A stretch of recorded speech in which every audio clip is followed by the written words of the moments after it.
So, we're going to call this planning and zoning meeting, September 25 to order. All right, we got a lot to get through tonight. So, we're still missing Kevin, but he can pop in whenever. First order of business is citizen comments, and I want everyone in the audience to know that this is only topics not related to one of the public hearings on the agenda tonight. And if anybody has anything that they would like to bring forward, we'll ask you to come forward, introduce yourself, state your city of address, and share with us what you would like to bring forward. 3 meetings in a row here. My name is Linda Glines. I live on 22nd Street. And I want to bring up again the conflict of interest with Commissioner Iacoboni. He did not disclose that he was on one of Michelle King's boards and his support for her projects before the original discussion ever started for the conditional use permit. His statement was weak at best when I brought it to your attention at the September 11th meeting. It was only made, the only reason he made the statement was because I pointed out the conflict of interest. I feel that this is truly, all of us do, truly a legal conflict that should have null and void this conditional use permit approval. The process would need to start over with Commissioner Iacoboni recusing himself from the discussion and vote completely. This may or may not change the result of the previous vote, but we deserve to have this process done openly and honestly, and we do not feel it was. This conditional use permit affects everyone that lives in the area, not just the village. You know, obviously we have submitted an appeal to the city, and we found out after the fact that, and so did 7 of you that told me to do the appeal to the city, that we have to do this reconsideration. I feel I was failed by 7 city personnel by telling me about the other bit, but we will appeal this. If it was approved, we are ready with appeals to the city too, because nobody wants it. We have 49 signatures on that petition, and I can get you 50 more by the time the appeal goes to the city. There's no harmony if none of the residents want this. I have 1 empty house on each street that didn't sign and 1 person on each street that didn't sign, of the 2 affected streets right there. So if nobody wants it and wants it in their area, there's no harmony to the neighborhood for this, none. And it's just going to cause issues between the people that live there and this project on a regular, constant basis. Thank you, Linda. We have all of that documentation to go over tonight. Thank you. Thank you. Do we have any additional citizen comments not related to one of the public hearings this evening?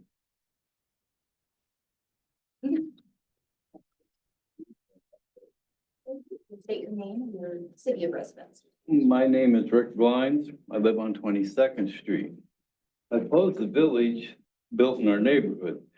The area is cleaned up and there's no more crime or drugs on 22nd or 23rd. We've done a good job there. The adults and their friends will be wandering the streets after the center shuts down visiting hours. Homes sit close to the streets as none of them have much of a front yard. I don't want to worry about possible theft or vandalism of my property. Michelle King stated they cannot control the adults once they leave the fenced gated area. Young adults in college that were raised in good homes were burning couches in Pullman recently. The young adults in the village who are coming from broken homes are going to be better than that? I don't think so.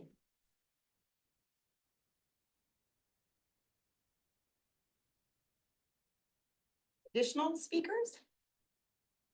Come forward, state your name and city of residence.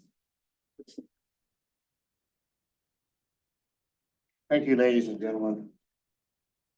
I'm Mike Van. I live on 23rd Street, right directly across from the property.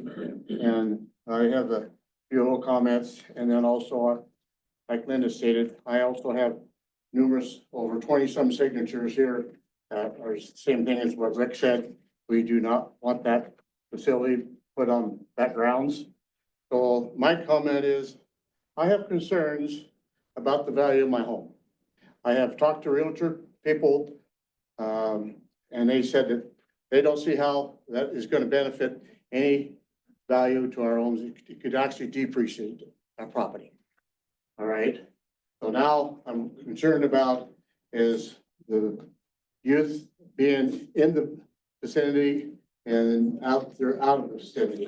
I'm concerned about that, so I'll read off what I've got going on here, okay? I have concerns about the value of my homes. Right now, I am being told my property value will go up with the village being built. All values go up every year, my properties also. With this resale value, no one will want to pay the asking price, what I would be wanting for my residents, and could be declined. Homes, I would have to sell a large, if I sell my home, I would have to take a loss. No one is looking for this property to be developed as that, the village. And then, I have a, kind of a little hobby shop that I, work on automotive, friends' cars and this and that. And I'm afraid that could be an issue with, things that could happen. So I value that vicinity there. I'm very worried about the youth, adults and their friends wandering the streets, after the village is closed and during visiting after, in the evening. I should not have to make make sure everything I own on my property is locked up tight every single night. The only concern about the village I have is the rules that are in, the village concern is what's inside the fence area about what happens on the outside. And again, I have over 20 some signatures that state that is not wanted. And I would appreciate if you would give that some serious consideration. And I think for being East Main, there's other properties just down the road we've mentioned to you about. Dick Goodson has that property down there, and that could be very easily made into to the village for them also, besides having their friend. And that's a non-residential area down in there, so the kids can make that a short little walk to the bus stop if they would reopen the one at Larry's. Thank you very much for your time.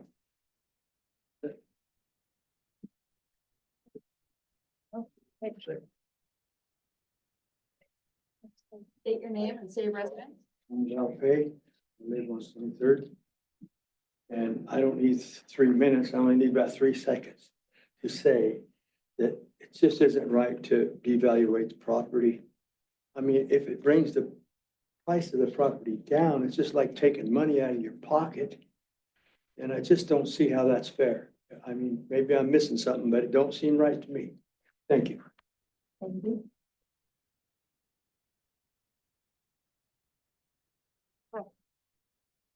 My name is Linda Belpan. I live on 23rd Street. My husband and I are against this tiny village. These are young adults. I guess you forgot what you were like at that age. If there was a draft, they could be drafted. Maybe that wouldn't be such a bad idea about going. It doesn't seem fair that the people that doesn't live in our neighborhood can vote this in, which will bring our property values down. Everyone that we have talked to said that they would not buy a home in a neighborhood with this tiny village in it. Too many young adults in one area. Hope you reconsider. Thank you.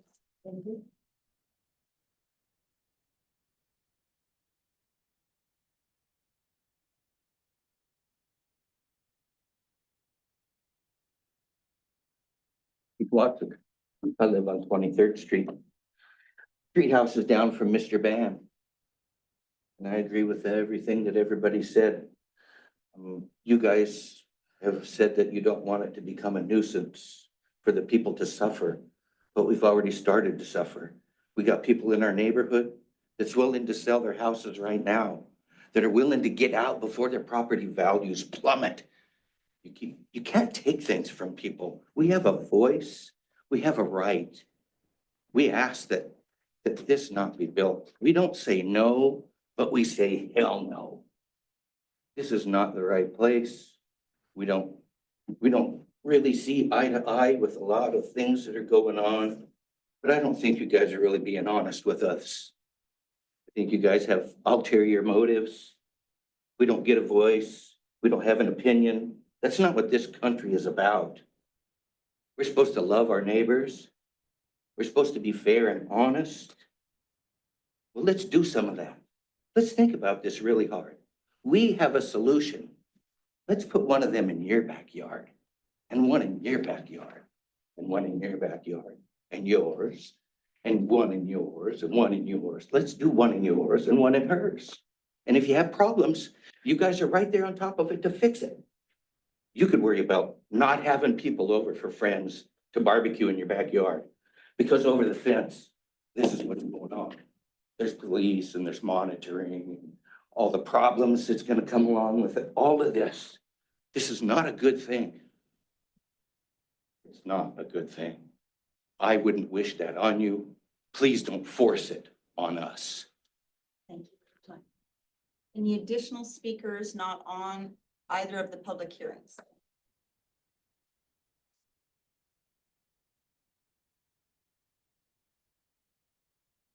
I'm Bill Kessel. I live on 23rd Street, kitty corner to the proposed village. I rise in opposal to it as well. My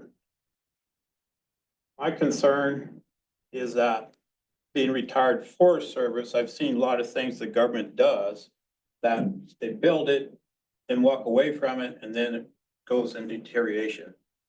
My concern is that this is being built on a park, leased to the city, or at least anyways, that what will happen is that this project will fail, or it will become something different, similar to the prison in Orofino was promised to be a women's prison, and now it's a men's prison.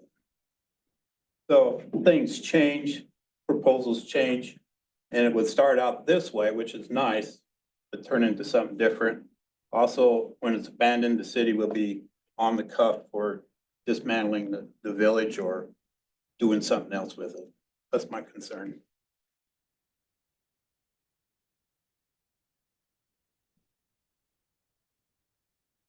State your name and your city of residence. Hi, my name's Boston. I recently purchased 2 houses at the end of 22nd Street. And I don't find this an adequate spot for this project. Basically, just because when these 18 to 20-year-olds are not being supervised, they'll be wandering down those streets. And I'm at the very end, so there's river access. They'd definitely be hanging out, going down to the river. I mean, I was an 18-year-old once too. We all were. And I just feel that with that being said, we'll have to watch our things more, because theft, wandering around people's properties, that will happen. That will happen for sure.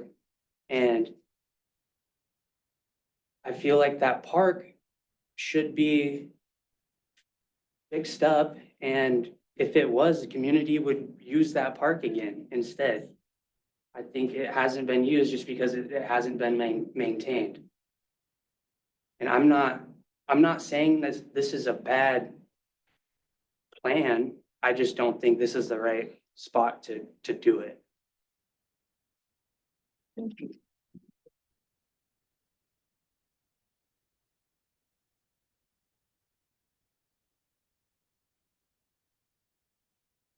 Hi, my name is Jennifer Squires. I live on 22nd Street, right on the other side of the motorcycle repair shop. I have a couple of concerns. My first concern is I feel like there's a little bit of age discrimination there.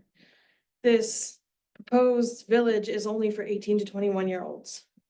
There are a lot of people, a lot of homeless people that reach out on Facebook a lot for help. And most of them do not fit that age range. Most of them are older. And another concern that I have is, I brought it up last time, but the bikers have parties at that shop. I do know that it was said that they would talk to the police about bikers being rowdy. However, I have multiple accounts of me calling the police on them and nothing was done about it. Thank you for your time. I've called for public comments not related to today's 2 public hearings. Come on in. Hello, my name is Dustin Squires, I live at 204 22nd Street, and I am opposed to the permit in the village. I believe that it will have a negative impact on our neighborhood and property value. And the fact that they won't have any, control over these young adults once they're off of the property is very concerning to me and my family. Thank you. Last call. Thank you, everyone. We're gonna move forward on to our next agenda item. That would be approval of the September 11th, 2024 minutes, meeting minutes. Has everyone had the opportunity to go through those? Anybody have any adjustments they'd like to make to those, or are they satisfied? If so, Madam Chairman, I would so move that we accept the minutes as presented. thank you, Kathy. And do I have a second?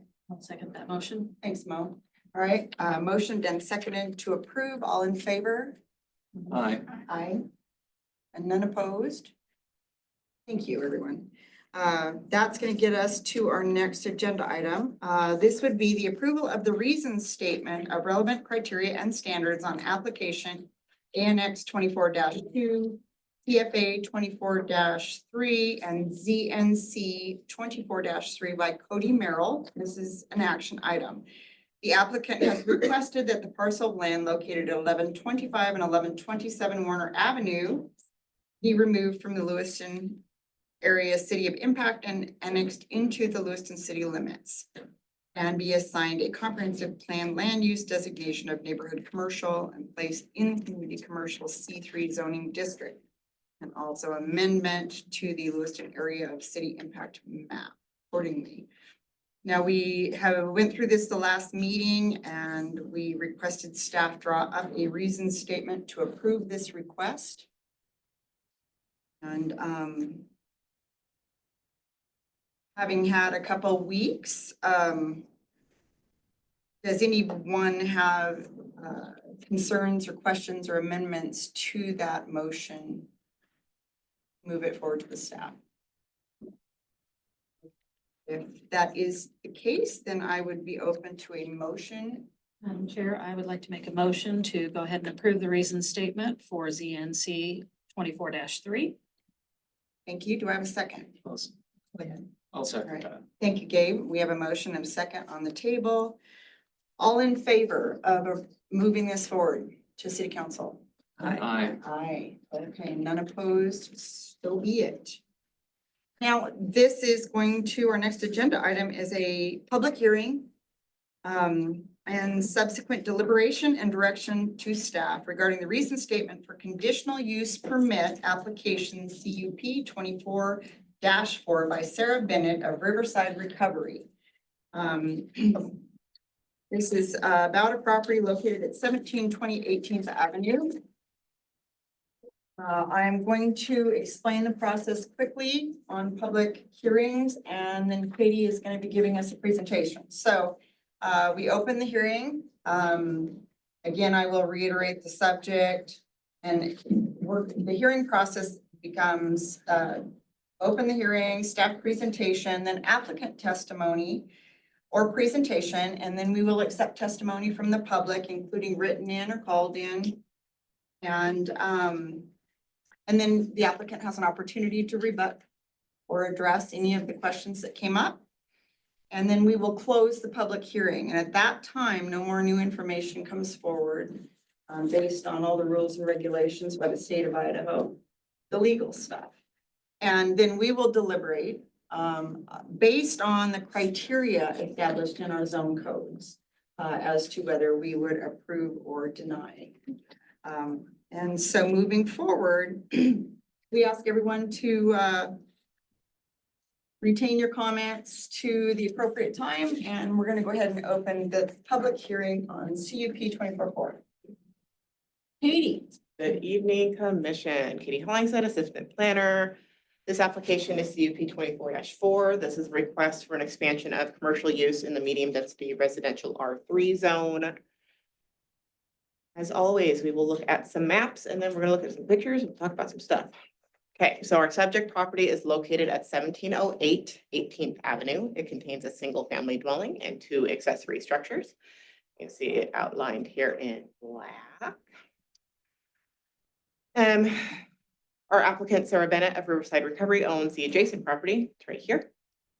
At 1720 18th Avenue, Riverside Recovery has held an active business license at that location since 1999, making it eligible for expansion of commercial use in a residential zone.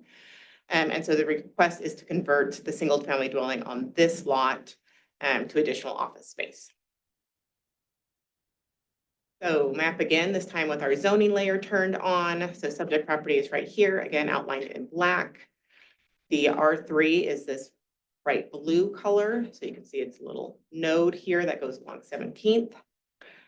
Residential properties in this lighter pink area on either side. That's our R2 zone. And then this red zone that's further up, this is the Winco parking lot, is our C6 regional commercial. So you can see that it is in close proximity to commercial zoned property. And then we'll see when I show you photos, farther down, this property behind it is the Lewis Clark Early Childhood Development Program. There is a funeral home across the street and Troy Insurance is farther up the street. Then looking at some photos, this is our little house, bright red, which makes it easy to spot in my photos. So this is standing across the street of 18th, looking at the subject property. Walk down the street a little bit so you can see the bright red house over here. So I'm standing at the northeast corner of the property for 1720 18th Avenue. This is Riverside Recovery's property. So I'm at the corner of the sidewalk. I'm looking west. So this is 18th Street. Pivoted around looking east from that same northeast corner. This is Lewis Clark Childhood Early Childhood, program campus. You can see their parking here. The old Hurlburt Mansion is up here. Pivoting again on that same corner. This is Malcolm Brower Wan Funeral Home over here.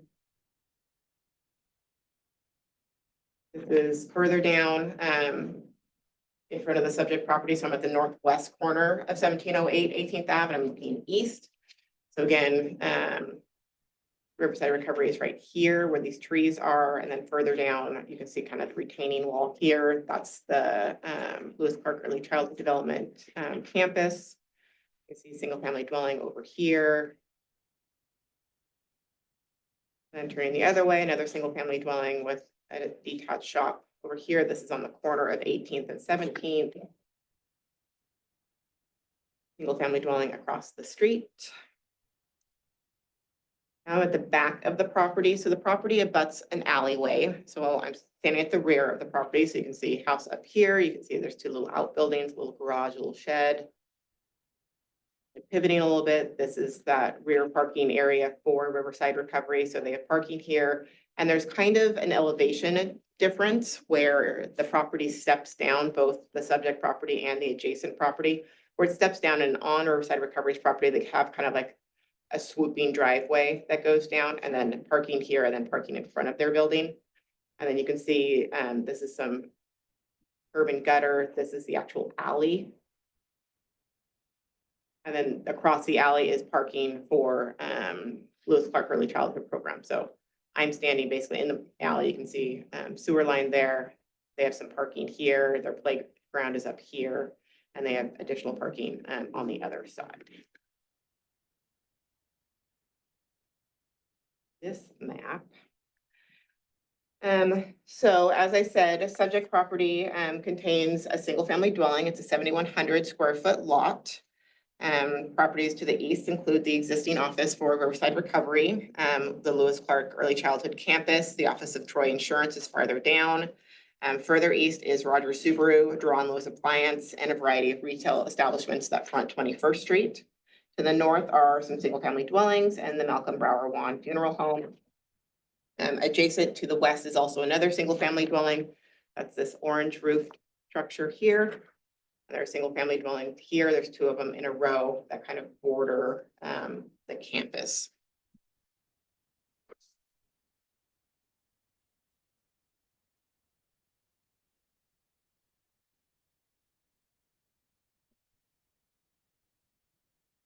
So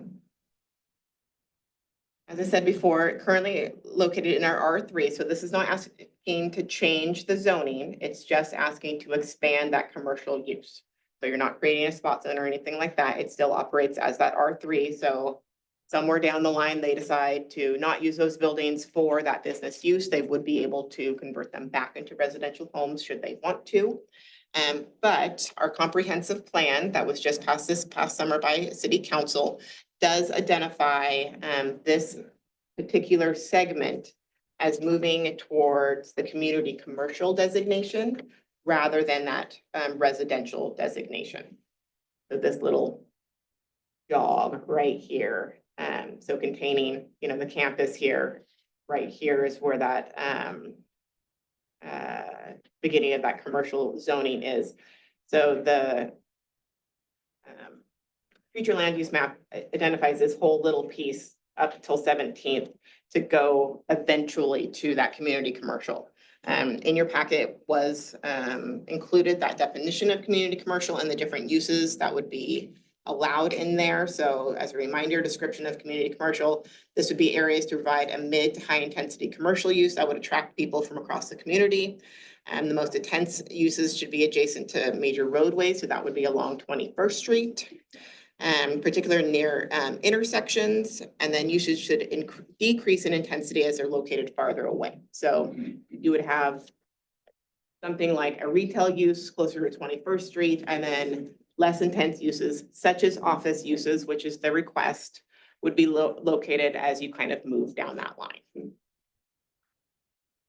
Also from the comprehensive plan, I pulled out a couple of different ideas, you know, optimized zoning alignments. Having similar uses in similar areas is always kind of the best idea. So we have office building. I think you could probably argue that a funeral home is sort of like an office too.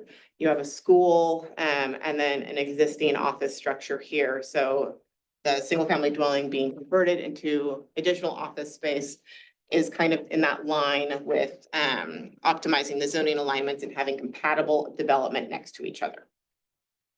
And part of the applicant's application does say that they would use the rear of the property for additional parking should it be needed. Should the conditional use be approved, the building would then come in for what's called a change of use permit through the building department.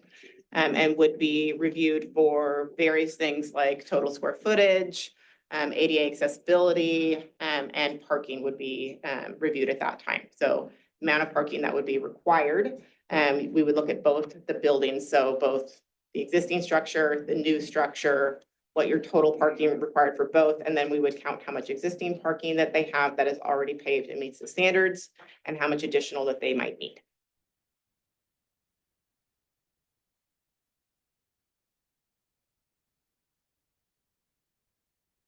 Yeah, everything.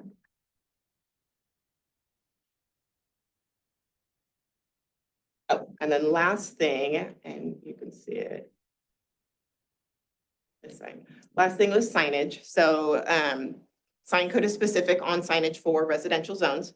You can see that Riverside Recovery already has signage in front. I do not know if the applicant plans on doing additional signage, but as noted in the staff report, it would be limited to those that are allowed in residential zones, which are things such as monument signs, so no pole signs, no reader board situations.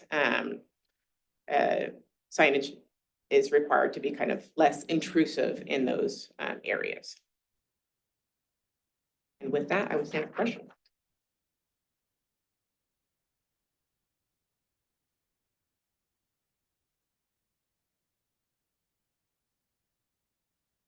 Katie, I noted that there was some documentation. It appears the homeowner has passed and it's the estate working to transact. Correct. Yes, okay.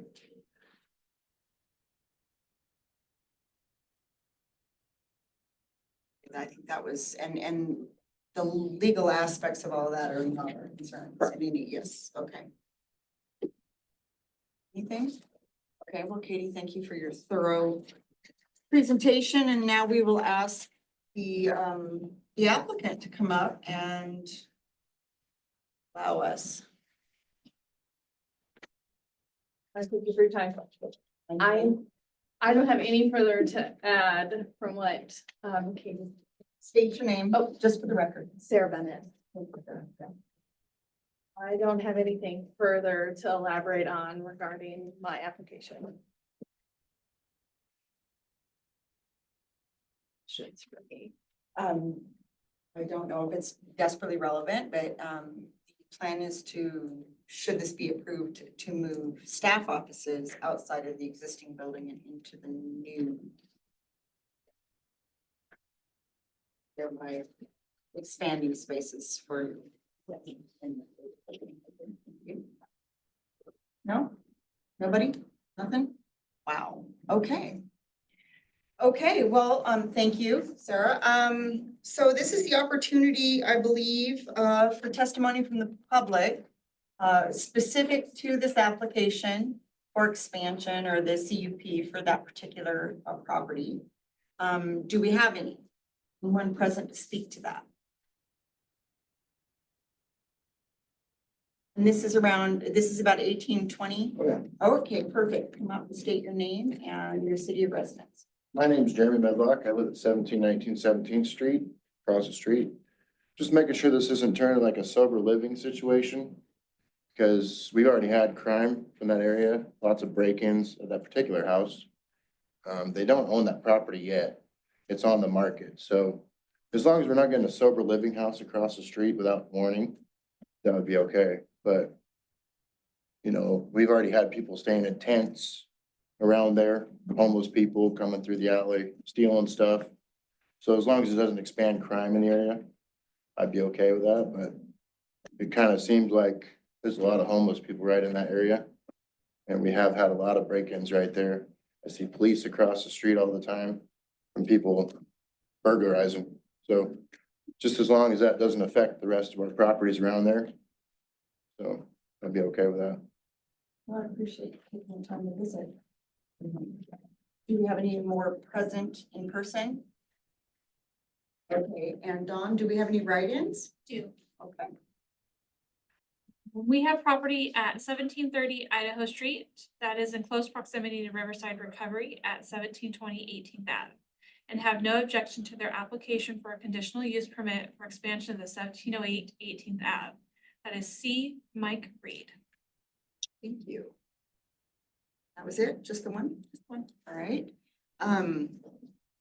So Ms. Bennett, do you want to come up and speak to this gentleman's concerns about the intended building use? Or the potential to change the intended building use? And state your name. Sarah Bennett. At this time, I don't have any intentions on changing the possible building use that I've already proposed.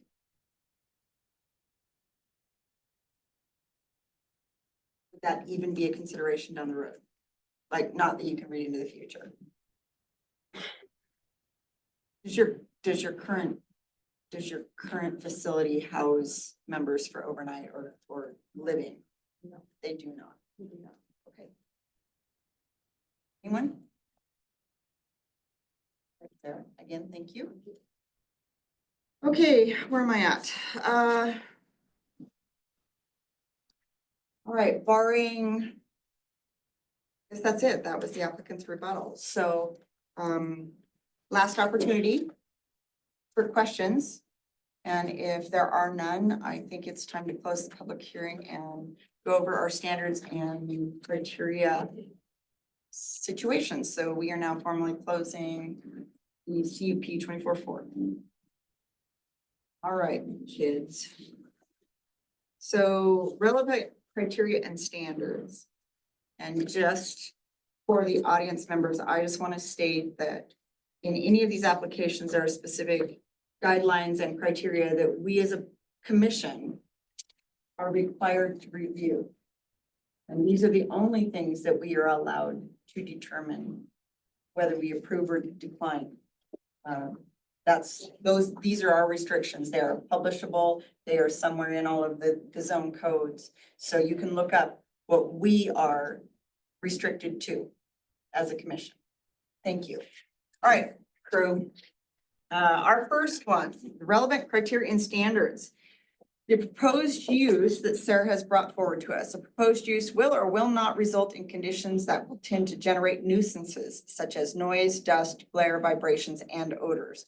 Or if so, are any anticipated nuisances going to be appropriately mitigated?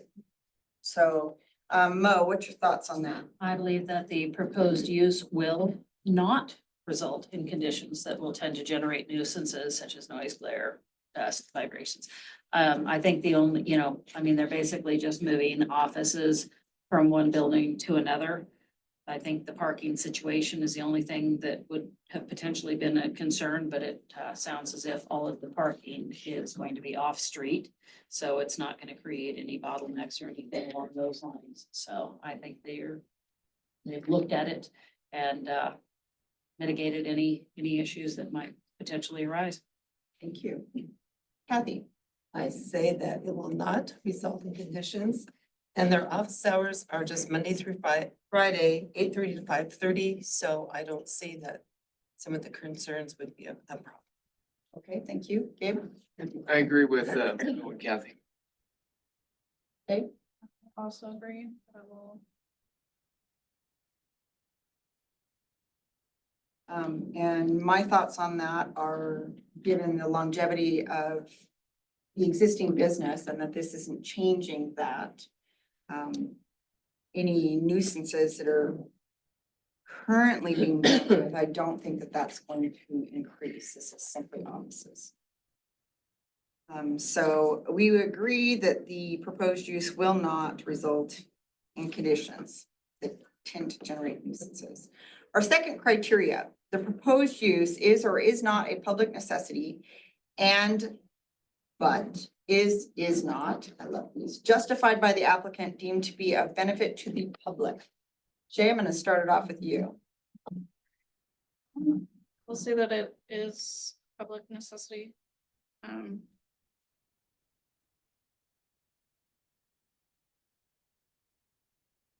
understanding, kind of like therapy sessions, which I think is needed in the valley. We do have limited counseling resources, so having, our hands on deck for that is more than better. Okay, thank you. Gabe? I agree that it is a public necessity. It's a mental health service that they provide, and you need a place to house staff and have those conversations with individuals, and recovery services and mental health are definitely a need here in the valley. And I do believe that it will be in harmony with the area because it's not changing the existing structure. Okay, thank you. Kathy? It is a public necessity and is justified by the applicant to be beneficial.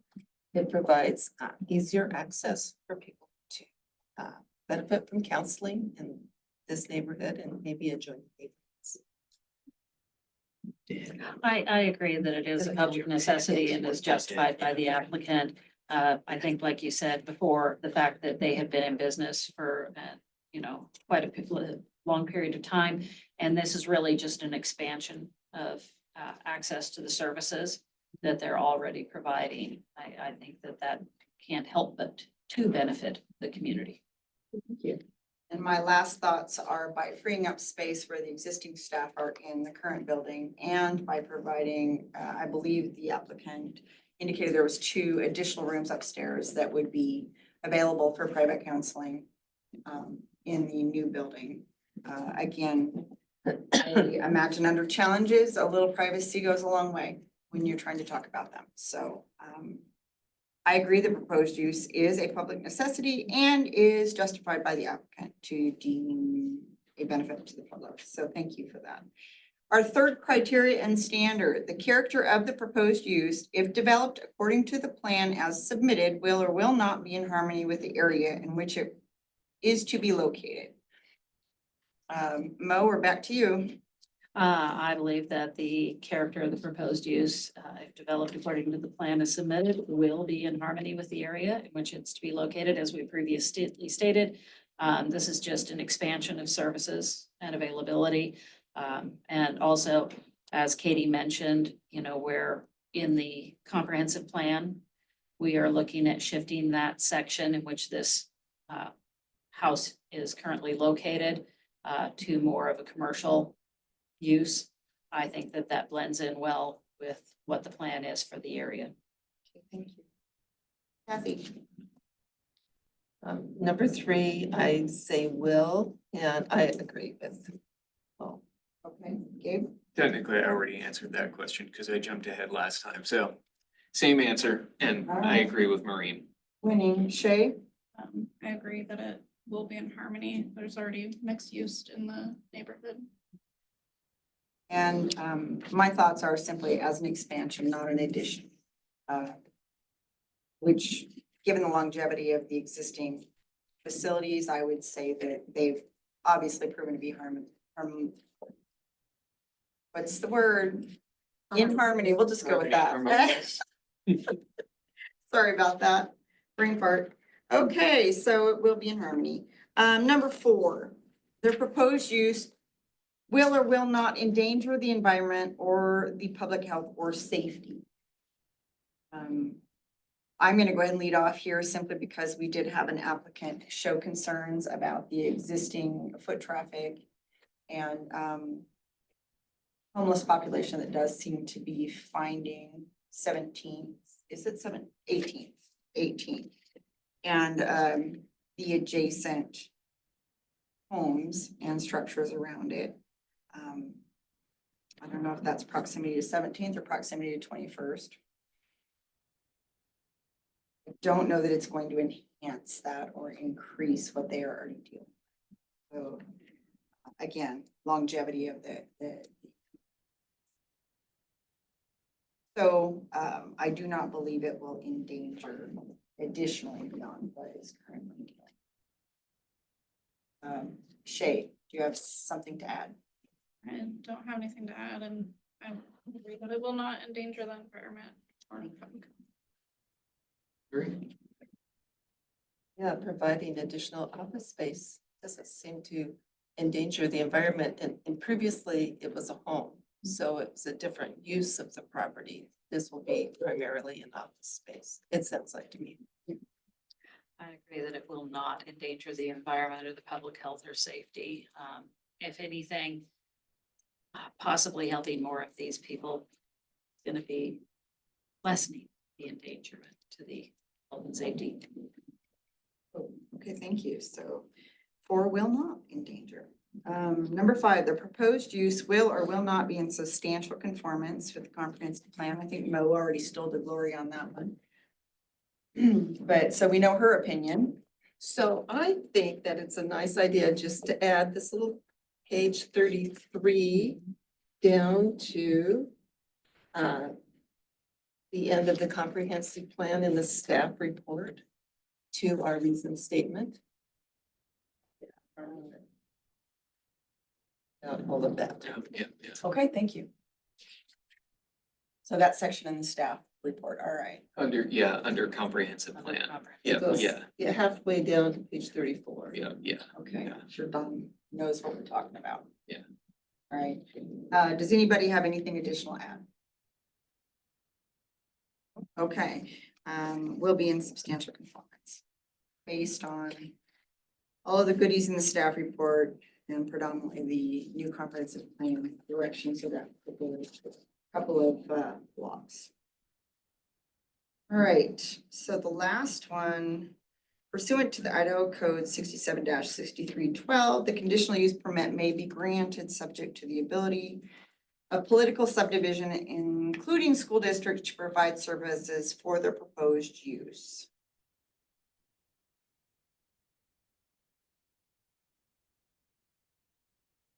Issues with political subdivisions. No, I think like previously on page 34, the input that we've gotten from other departments and agencies is that it will be complying with the requirements for a change of occupancy. And I think, you know, per Katie's staff report, the applicant is well aware of some of the, you know, parking restrictions and things like that, the sign codes. I don't see any potential issues with that. Okay, well, that looks like it's kind of green light all the way across all of our standards and criteria by this board. So I would be open to a motion to approve the CUP 24-4. Madam Chairman, I so move. Thank you, Kathy. Do we have a second? That one? Thanks, Mo. We have a motion and a second to approve CUP 24-4. All in favor? Well, Oh, the motion is in regards to drafting the reason statement. exactly. No, I thought that was implied. So, you guys are never gonna get me on this, I swear to God. Yes, our motion is to draft a reason statement in approval of CUP 24-4, as Jennifer thankfully has pointed out. This is why I keep her going gray on a daily. So all in favor of the reason statement being drafted and moved forward? Back to us. All right, aye. Any opposed? Okay, it passes. So we will be revisiting that in a couple of weeks once the reason statement is drafted. For its final nod to move on to cities. No, it's just a done and done. Too many variables. Okay. Our next public hearing. This is a zone change request. It's zone ZNC 24-4. It's the applicant, Chris Clark, is asking for a rezone of section approximately 55 feet of 132 Thane Road from community commercial C3 to medium density residential R3. So again, I will be opening the public hearing on this particular application. We will listen to the staff presentation. Our applicant will have an opportunity to come forward and testify, present, sing some gospel, and then we will ask for public input. And lastly, we will move forward to deliberation after we close the public hearing. So opening DNC 24-4. Katie. Commission, Katie Hollingshead, Assistant Planner. So this is actually Joel's staff report. So if I stumble a little bit, that's why I didn't write it. So this is ZNC 24-4 for 132 Thane Road. This is a zone change application for only a portion of the lot. And we'll talk about that when we look at the maps. From the community commercial C3 zone to our medium density residential R3 zone. So like usual, some maps. Okay, so our subject property is right here. 132 Thane Road. Our applicant is requesting to rezone approximately 45 feet, so about a third of the property from on the eastern side of it, from that C3 community commercial to R3 medium density residential. The applicant proposes to convert this portion of the existing office building into 2 apartments. So looking at some zoning maps. So zoning layer is on, subject property outlined in black right here. So you can see the red color is that C3 community commercial. The blue color down here is our R3 medium density, and then green is R2A, which is the low density residential. So it would be about a third on this side that would match up with this R3 zoning right here. So then some photos of the site. So standing at the northwest corner of Vista Avenue and 8th Street C, looking southeast at the subject property. So this is the existing office building. A portion of it is being used and a portion of it is not. Looking at the parking lot.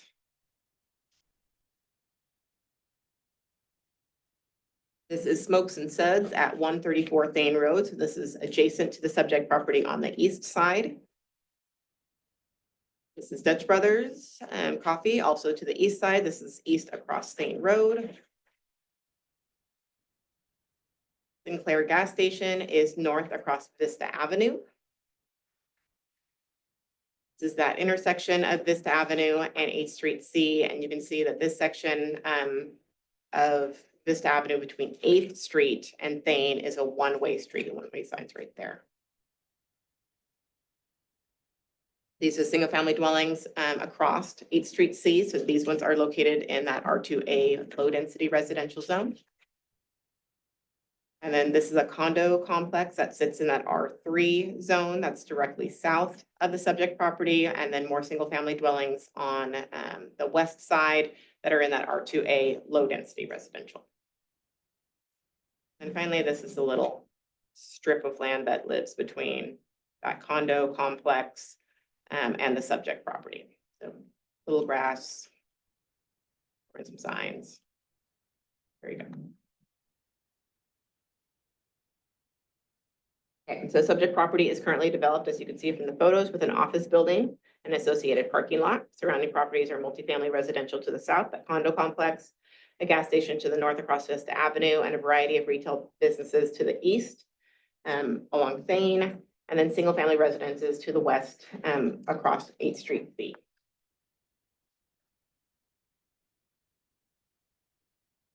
Subject property is designated on our future land use map in the comprehensive plan as neighborhood commercial. Neighborhood commercial areas provide low to mid-intensity commercial services, primarily for surrounding residents. More intense and larger scale businesses should be located at intersections of collectors and arterial roadways. So for example, Thane is an arterial roadway. And then the less intense ones should be farther back. These areas may also provide a transition from those more intense commercial industrial uses to less intense and smaller scale residential areas. So as you can see, kind of going from the commercial to there's some medium density and then the low density. So that is kind of working as the future land use map would like it to in this particular area. Although our neighborhood commercial designation is primarily intended for commercial uses, apartments are listed as a supporting use in this designation, and there is a suggested density range of 8 dwelling units per acre. Other things that are identified as part of that residential section in the neighborhood commercial is compatibility. The presence of residential would not possibly hinder future commercial uses on adjacent commercial properties. And that proposed locations would not be located within proximity of industrial uses, which in this case, it is not.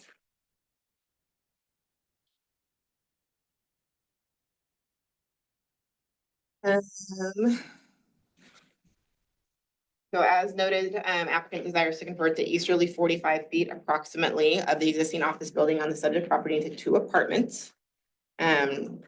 Which is part of why we're requesting the R3 rezone. Residential use is not allowed in that C3.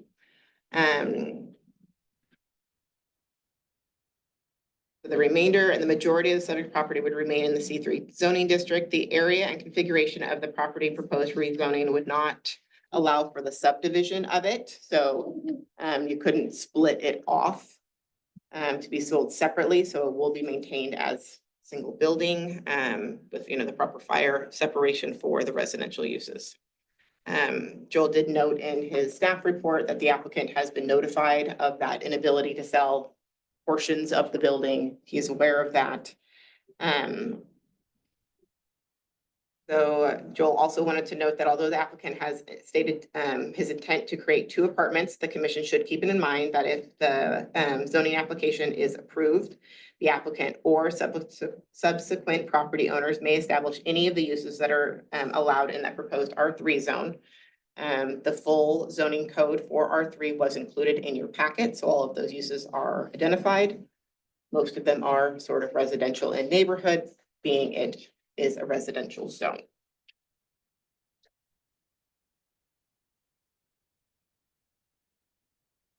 The size of the property proposed for the rezoning and the fact that the existing building and associated parking kind of take up majority of that property makes it unlikely that anything different or more intensive than the two intended apartments would be established.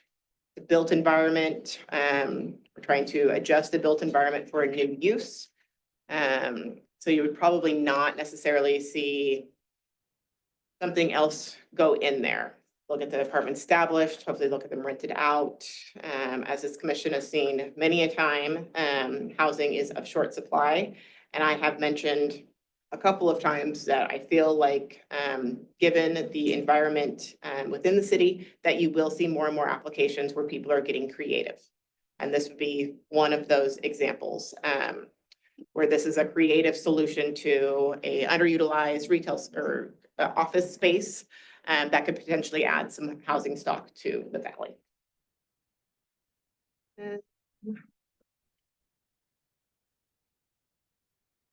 Joel also noted that the building on subject property is approximately 7,000 square feet. It was built in 2001, and based on zoning code at that time, it had enough parking.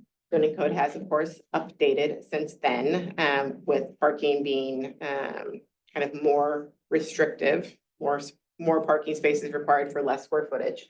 And the transition to using a portion of that building for residential use rather than for office use actually brings it more into conformance with the existing parking code, because of the difference in parking densities that are required for those two separate uses.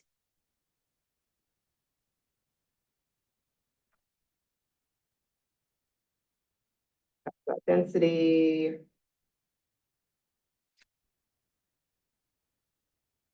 Housing.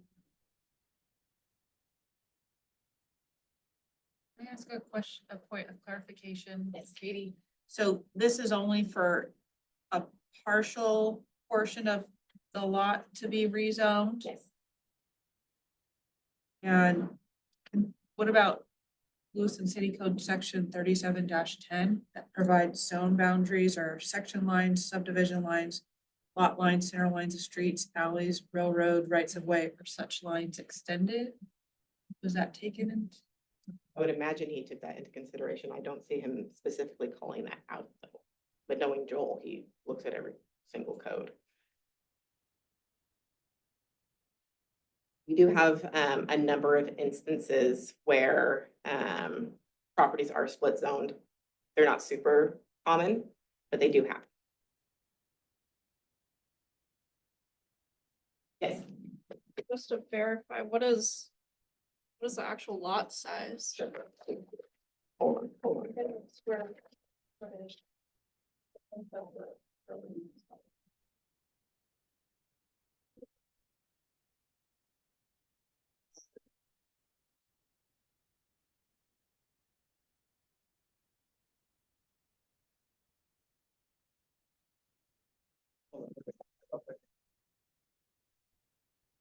That rear property line is 143.66 in width. So that's not going to be inaccurate. While you're looking, Jennifer, can you explain the verbiage on the code that you just read about property lines? And so. So I'm in, it's Lewiston City Code Section 37-10. It's zone boundaries. It says unless otherwise specified, zone boundaries are section lines, subdivision lines, lot lines, center lines of streets, alleys, or railroad rights of way, or such lines extended. And I guess I don't know if that was considered, because it seems more that it's based on a division of a building. But it says unless otherwise stated. Isn't that what you said at the beginning? Unless otherwise specified, So it could be specified otherwise. in the code. Oh, in the code, yeah, in the code.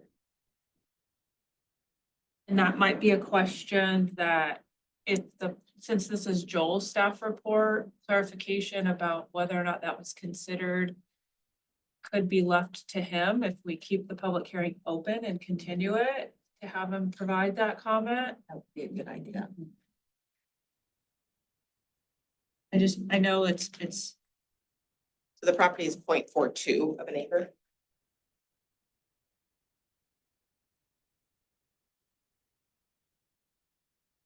Katie, can I clarify, that's the entirety of the property? That's the entirety of the property. Hold on, I'm gonna pull up my. Go further if I can find those. 8 units? I was thinking the same thing, 8 units per acre. That was the R3. Yeah. Yeah. The minimum lot size, 6,000 square. So your question was, are we getting 6,000 square feet out of that? So the total lot is about 18,300.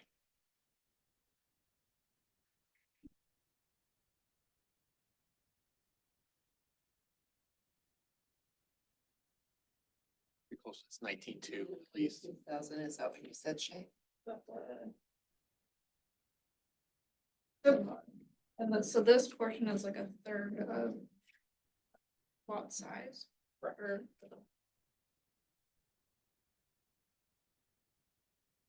18,000 would be 99,000. So if we're taking I think you said the easterly portion of the building? Yes. Okay. So I'm presuming that it's coming from the bottom line all the way to that intersection? No. No, just the building. I think it's just the building. How can it be just the building? So it'll be the eastern 45 of the whole property. So it would run up to It would run up that to, corner. yes, Oh, it does, okay. yes, you can't rezone just a building. It doesn't have to be the whole Yeah. portion of the property. But we cannot subdivide, and that's what it would be, a subdivision? No. Just be a rezone of a portion of the parcel. Well, I wish the music was either louder so I could understand the song.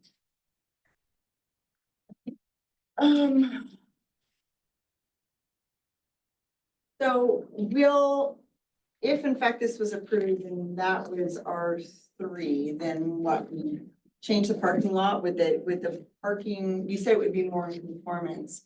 Would it be more in conformance with the business side or the newly zoned apartment side? So actually, because it'll reduce the amount of commercial space, which has one calculation for the number of required parking spaces. And then they would separate off the required parking for the 2 units, which is a different parking Yeah, calculation. it would have to be, because it doesn't appear that there's any room for entries or whatnot at the back of the property. That seemed really small. Katie, can I get a point of clarification? I believe Vista Avenue at that point is also a one-way. It is, yes. Yeah, I pointed that out in one of the photos. For sure that There was, it is. yeah. Yes, between 8th Street and Thane, Vista Avenue is a one-way street. Madam Chairman, Katie, I have a question on this, page 62. It says a shortage of housing, blah, blah, is currently the applicant. I just don't understand that paragraph. It says there's an overabundance of office space in the city at this time. This may be justification for approval of this rezone despite the fact that the intended resulting housing would not be located behind or on top of a commercial use and would not be accessed from a collector or arterial street, although it does front one as called for in the comprehensive plan. I'm just really confused by that. Could you explain? Importing it to Page 62. right Page above the 6. relevant criteria and standards. So So I think what Joel is trying to point out is that, so under the comprehensive plan section, it says, although the NC designation is primarily intended for commercial uses, apartments are listed as a supporting use for this designation. Suggested, and then it goes to the suggested residential density range. And then you have like the 8 dwelling units per acre. And then it also says access located on a collector or an arterial roadway with adequate access for the proposed use. Infrastructure, the existing or planned infrastructure is adequate to meet the needs of the proposed use. Compatibility, the presence of residential would not possibly hinder future commercial uses on adjacent commercial properties. The proposed location is not within proximity of industrial uses in areas identified for additional industrial uses in the future land use map. So I think he's calling out the specific things that the comprehensive plan states for that area when it is in regards to residential in that designation, right? And then he's telling you how it may differ from that, that the proposal it does not 100% meet what the comprehensive plan says. And so that is something for the commission to consider. Well, I think that's something I would like for him to explain if we table this meeting until next time to, there's a couple things that we wanted clarified, maybe. Madam Chair. Yes. I also think that this is something we may want to table just because as Jennifer had pointed out, we're rezoning part of a building.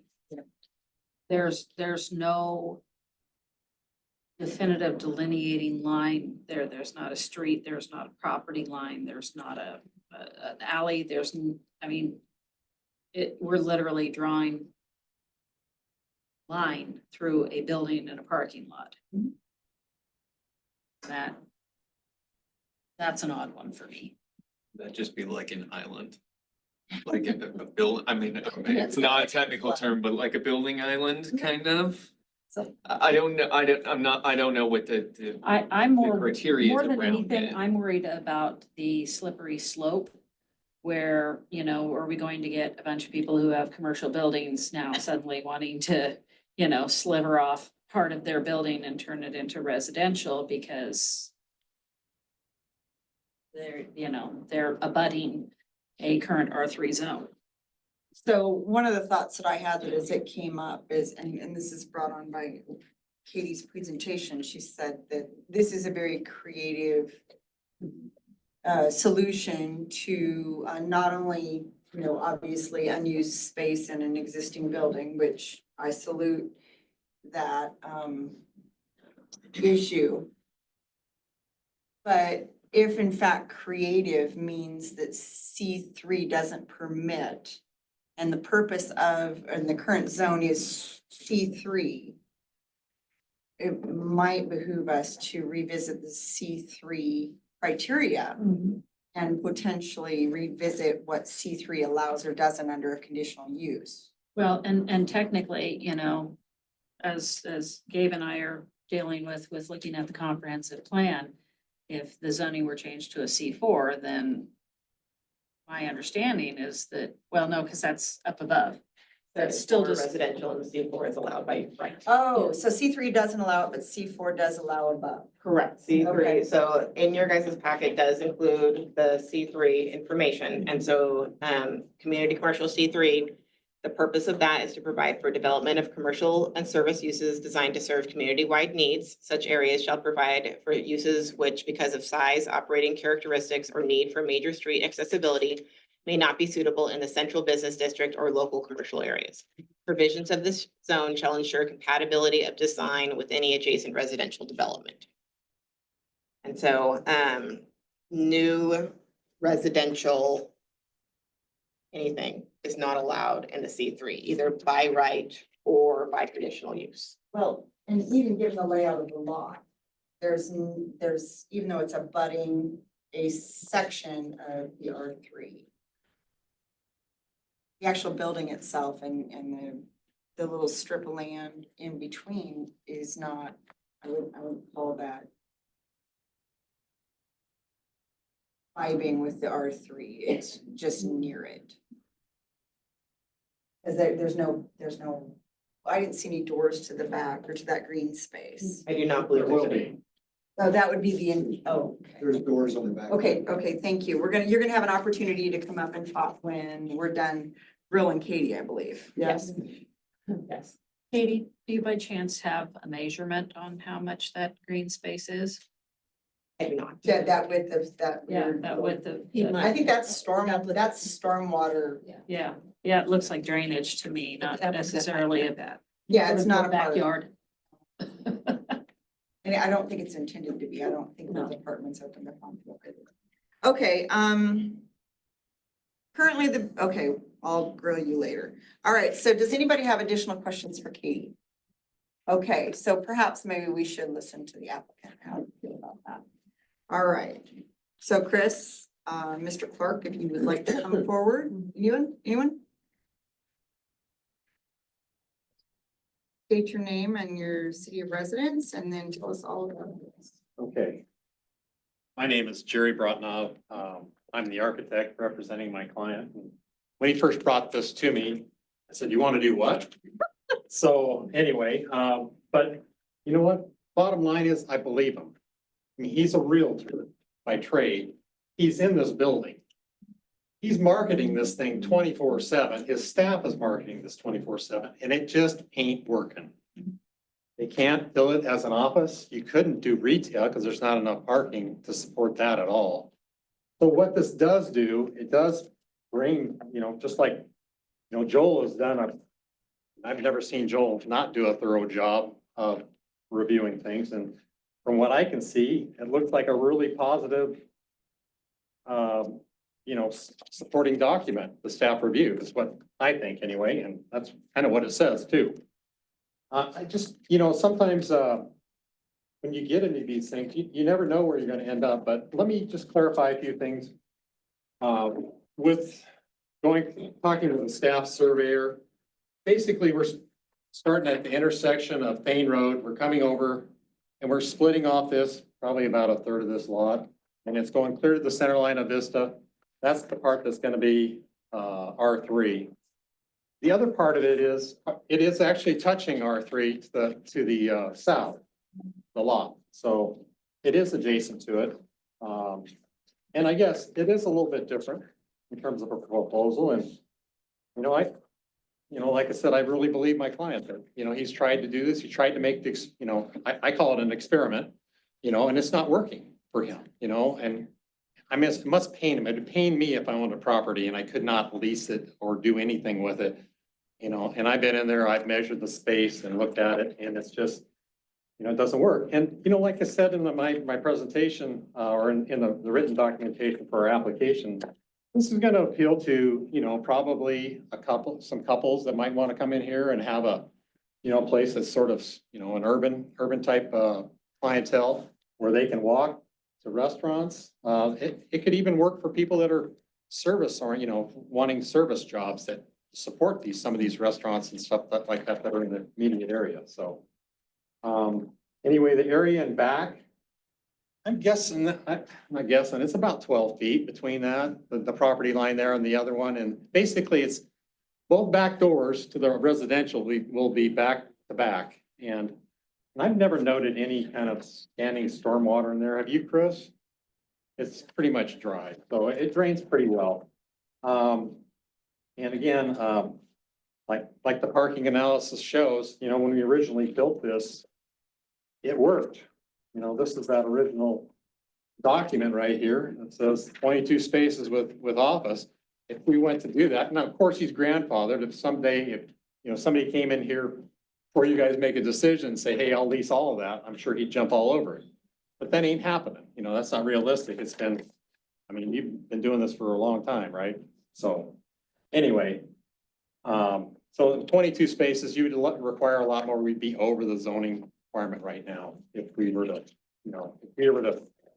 actually do this building from scratch right now. So anyway, I even asked him if he wanted to put another, actually pull out some more office space and add another unit in there too. And he said, he declined because it's already occupied, it's already finished. This is the piece that's not done. It's all shelled, it's empty, nothing's happened. So, I think that's pretty much it. I don't want to wear you guys out or anything like that, but I think, like I said, I think Joel has, looked at this thing. He doesn't really mince words too much. especially with, us architects and engineers and stuff, they come and talk to him about these kind of things. He's usually pretty direct. He doesn't let us go down the bunny trail, and, take a lot of time and resources if he doesn't think something's gonna work. So anyway. I think that's pretty much it. Is there any questions, or do you want to do questions now, or do you want to talk some more? Well, the commissioners are welcome to put you on the rack. You bet. So I have a question about R3. Does R3 allow office space? Could this whole Think so. building be made into R3, this whole little block? He could, but the thing is, it's already occupied. He's already got that leased out. He's already using it for his own business. And the other thing that's nice about this, he's actually gonna be an owner.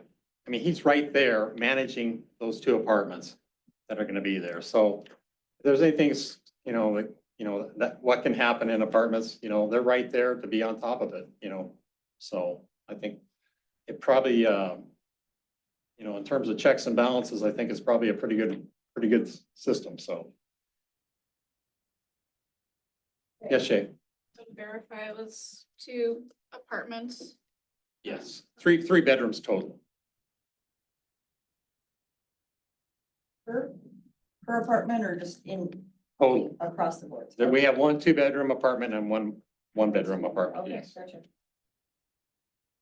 Otherwise, we'd be a bust on our parking. I was So. changed the. The thing that's nice about it too, this is all an interior build. It's gonna be totally, they're gonna come up, the contractors will come up, they're gonna remodel the project. Most of it's gonna be done inside. We do have to do some exterior work, add some more windows, some egress windows for the bedrooms in the back. The bedrooms will be in the back towards the other residential space there. And we'll have a door so they can go out and have a patio out there, just like the neighbors to the south, so. Is there any intent to visually change the parking lot to designate between business parking and resident parking? I imagine if it got to be problematic, they would probably assign spaces for the residential use, for a lot, if it became problem, but Yeah. it's usually it's a realty office, they're out. They come to land in the, middle of the, when they first show up in the morning, get their stuff, go out and they land when they get back, so. Additional questions, commissioners?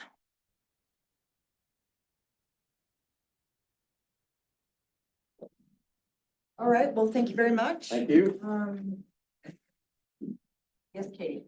Just a point of clarification to Kathy's question about allowances in the R3 office or professional business office is not an allowed use in the R3. It's not allowed. Not by right and not through the CUP process. Would it be by a variance? No. Okay. So that's a no. Okay. Yes, I heard that. Across the boards, Variances are hard. C3 or R3. Not all are, yeah. Okay, do we have any public testimony? Yes, please come forward, state your name, city of residence.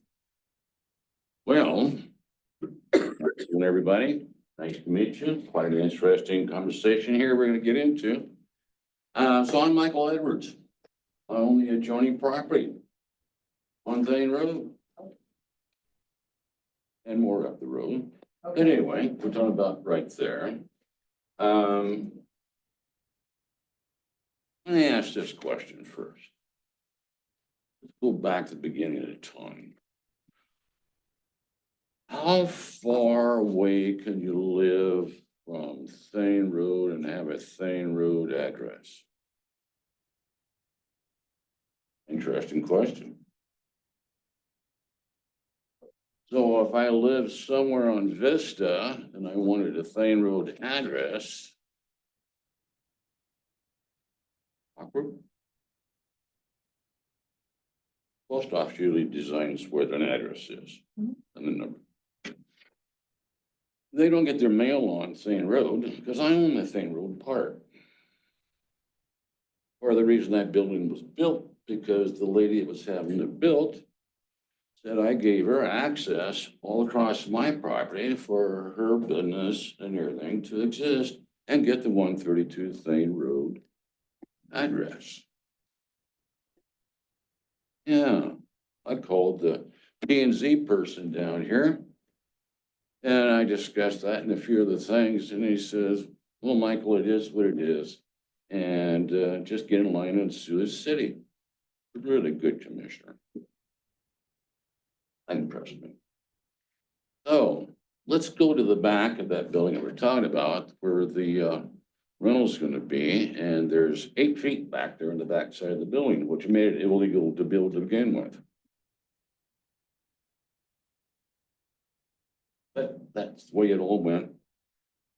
It was favored and pretended and kidded and lied about, and they got the building built. So, and they were using my property to access theirs too. They had to redo some of that siding there and egress, ingress on their property. And to lose about $15,000 on that challenge. I was right, but I still lost. It happens. Okay. I did put some 8x8 blocks across there and orange this and that to kind of help control my property there and traffic and everything. And the city came up and the engineers, 3 of them, 2 guys and a gal. But so Michael, you can only go so far here. You got 15 feet of right away there. Okay. So I put it back to just that. And then I got sued because I did that, protecting my property. And the lease agreement, all that kind of stuff there. Well, that's where I lost the money. The opposing attorney, which did a job, mine sat there, shame on him.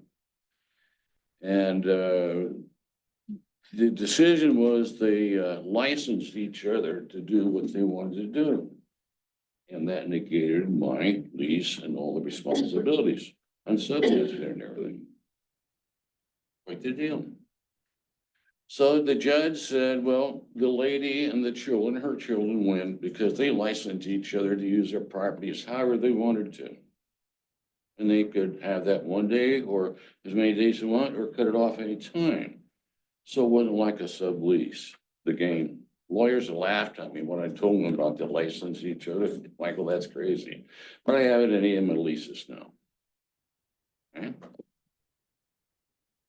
So it's been a really harrowing thing for me. Oh, by the way, remember I had removed my stuff there? Okay. You know what they're now? The lady that could do anything she wanted with her buildings, you know, she put a fence all along there. I couldn't.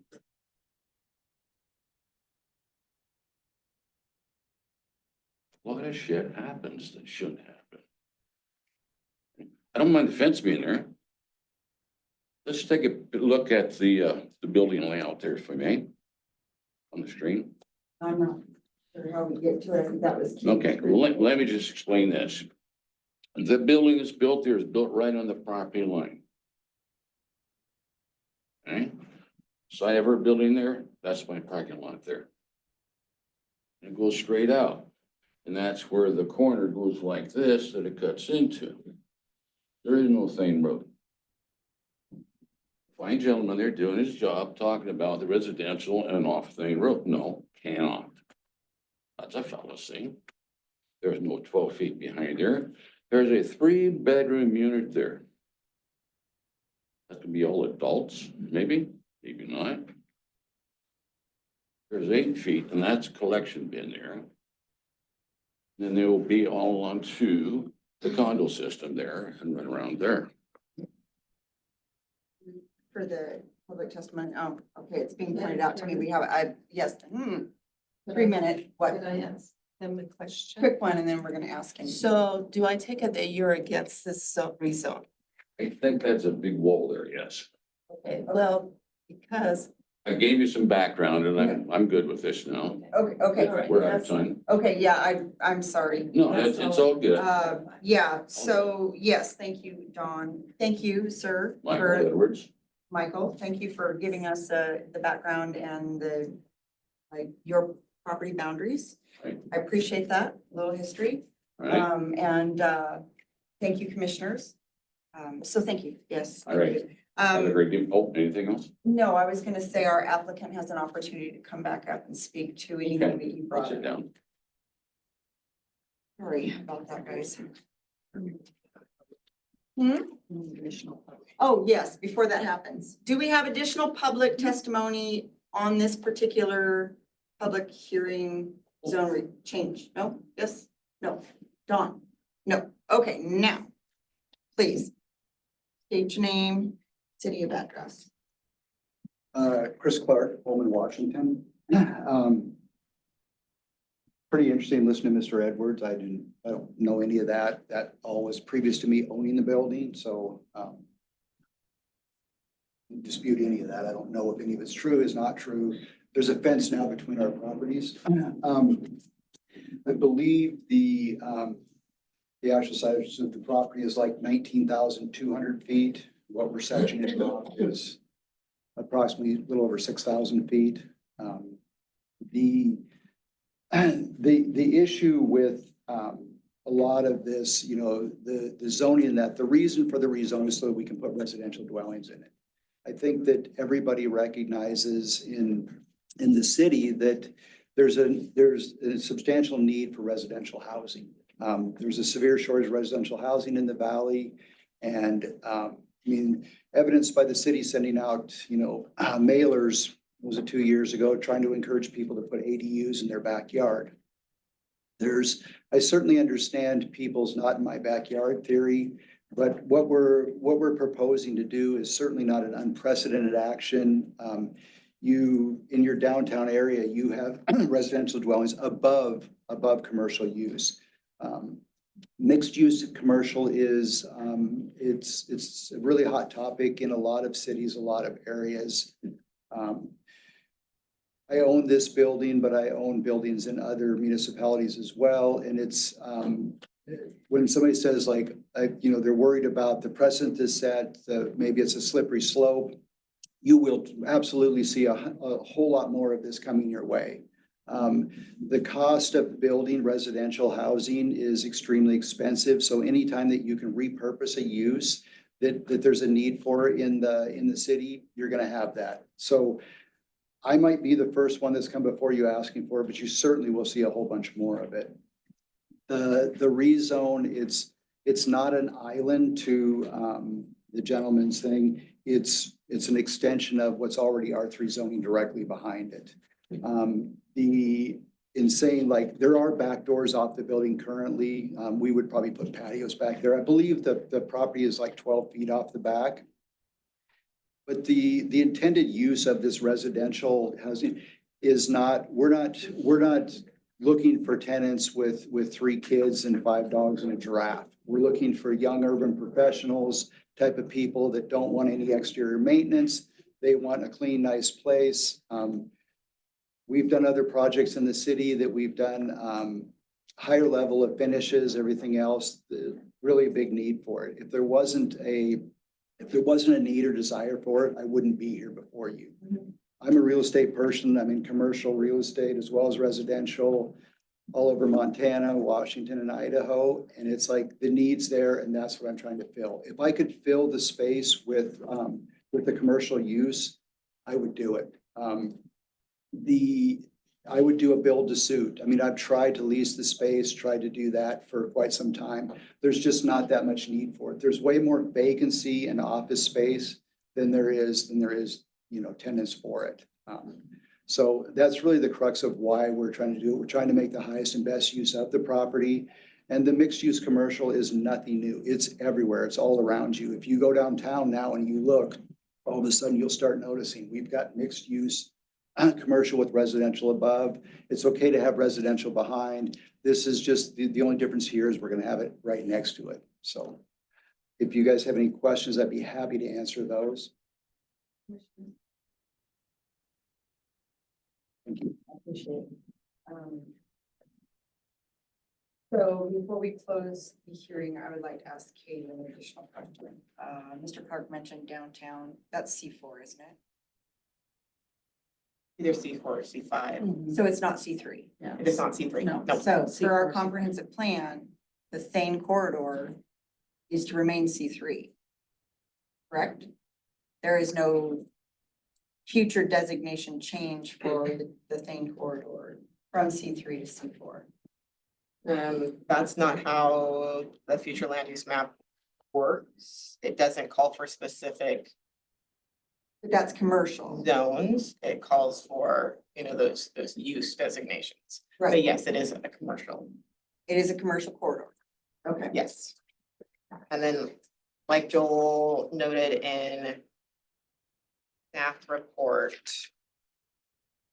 the subject property is located in that neighborhood commercial, future land use. For which apartments are on that? So I have a question for Jennifer. I remember from the last zone change that we had, that if anybody joining the zone was against the zone change, it couldn't happen. Is that correct? Could you address that? That's related to a different aspect. I have to look at that again, but it was a different point that was related to that.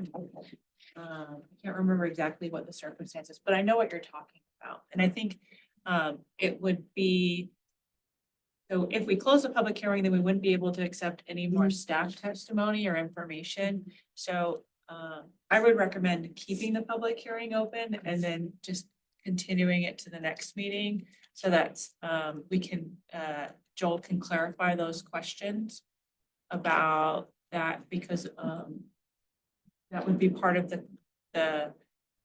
considerations that the Planning and Zoning Commission would address in their written statement of relevant criteria and standards about conformance with the comprehensive plan and zoning code. And if there's something that's not in conformance, a justification about why it's in the public interest to not be in conformance.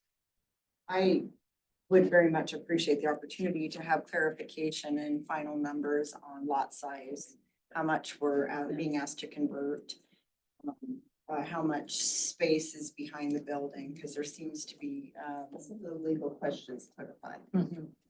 yeah, we just need a bit more clarity, I think. So at Jennifer's recommendation would be to retain the public meeting open, not close it. So I move that we keep the public hearing open until the next meeting to address clarification issues. And I will second that.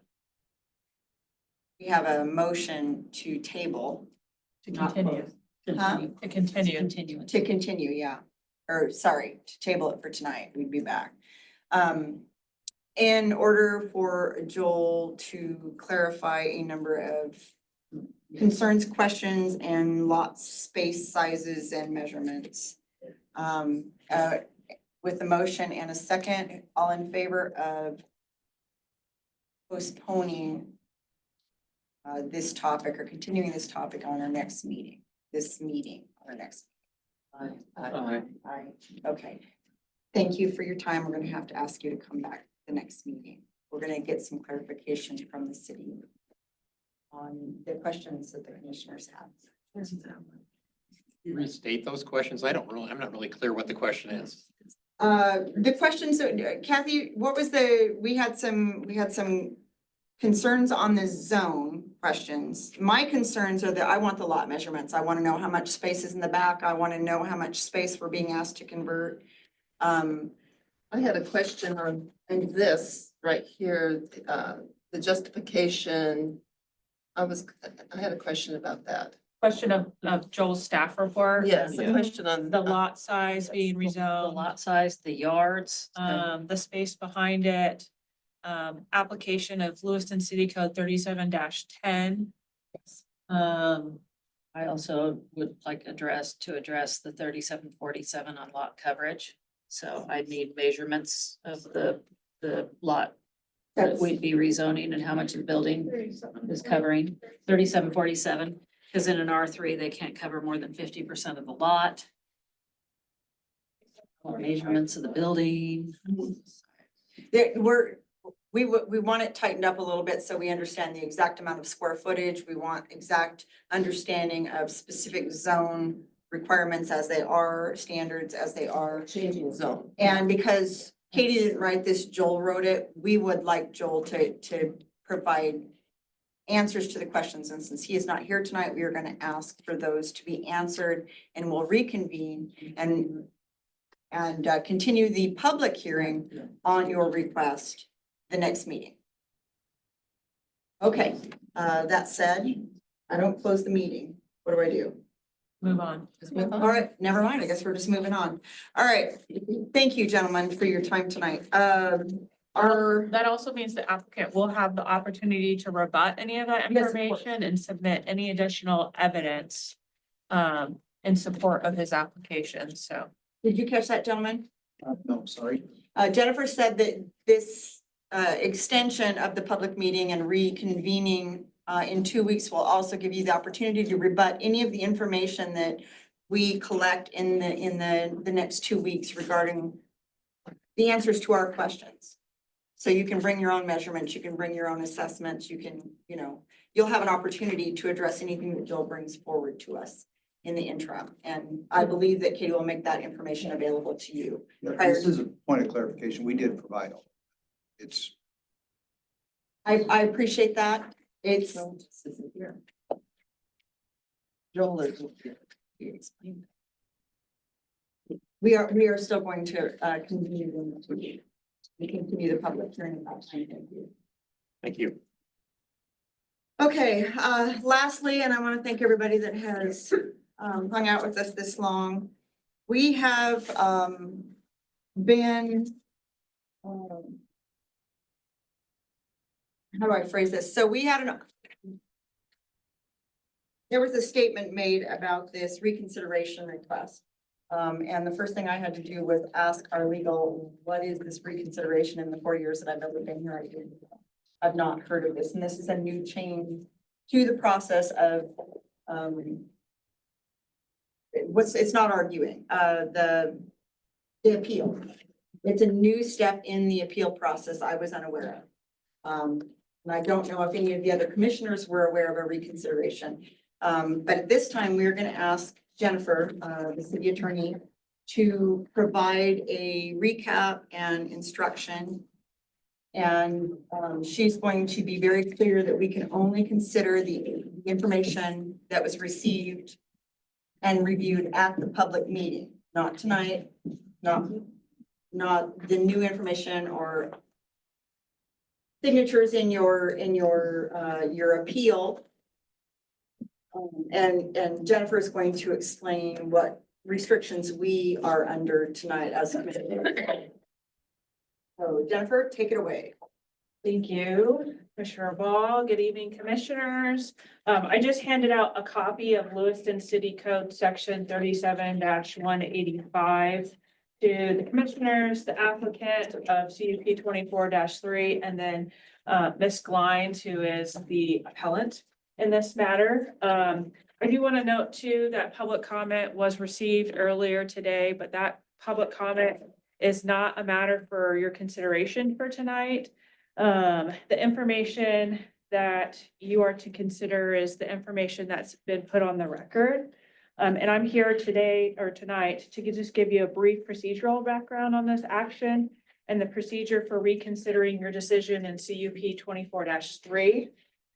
On August 28th, 2024, the Planning and Zoning Commission, you all, held a public hearing to consider CUP 24-3, in which you accepted evidence and testimony related to an application for a transitional housing village in the light industrial M1 zoning district.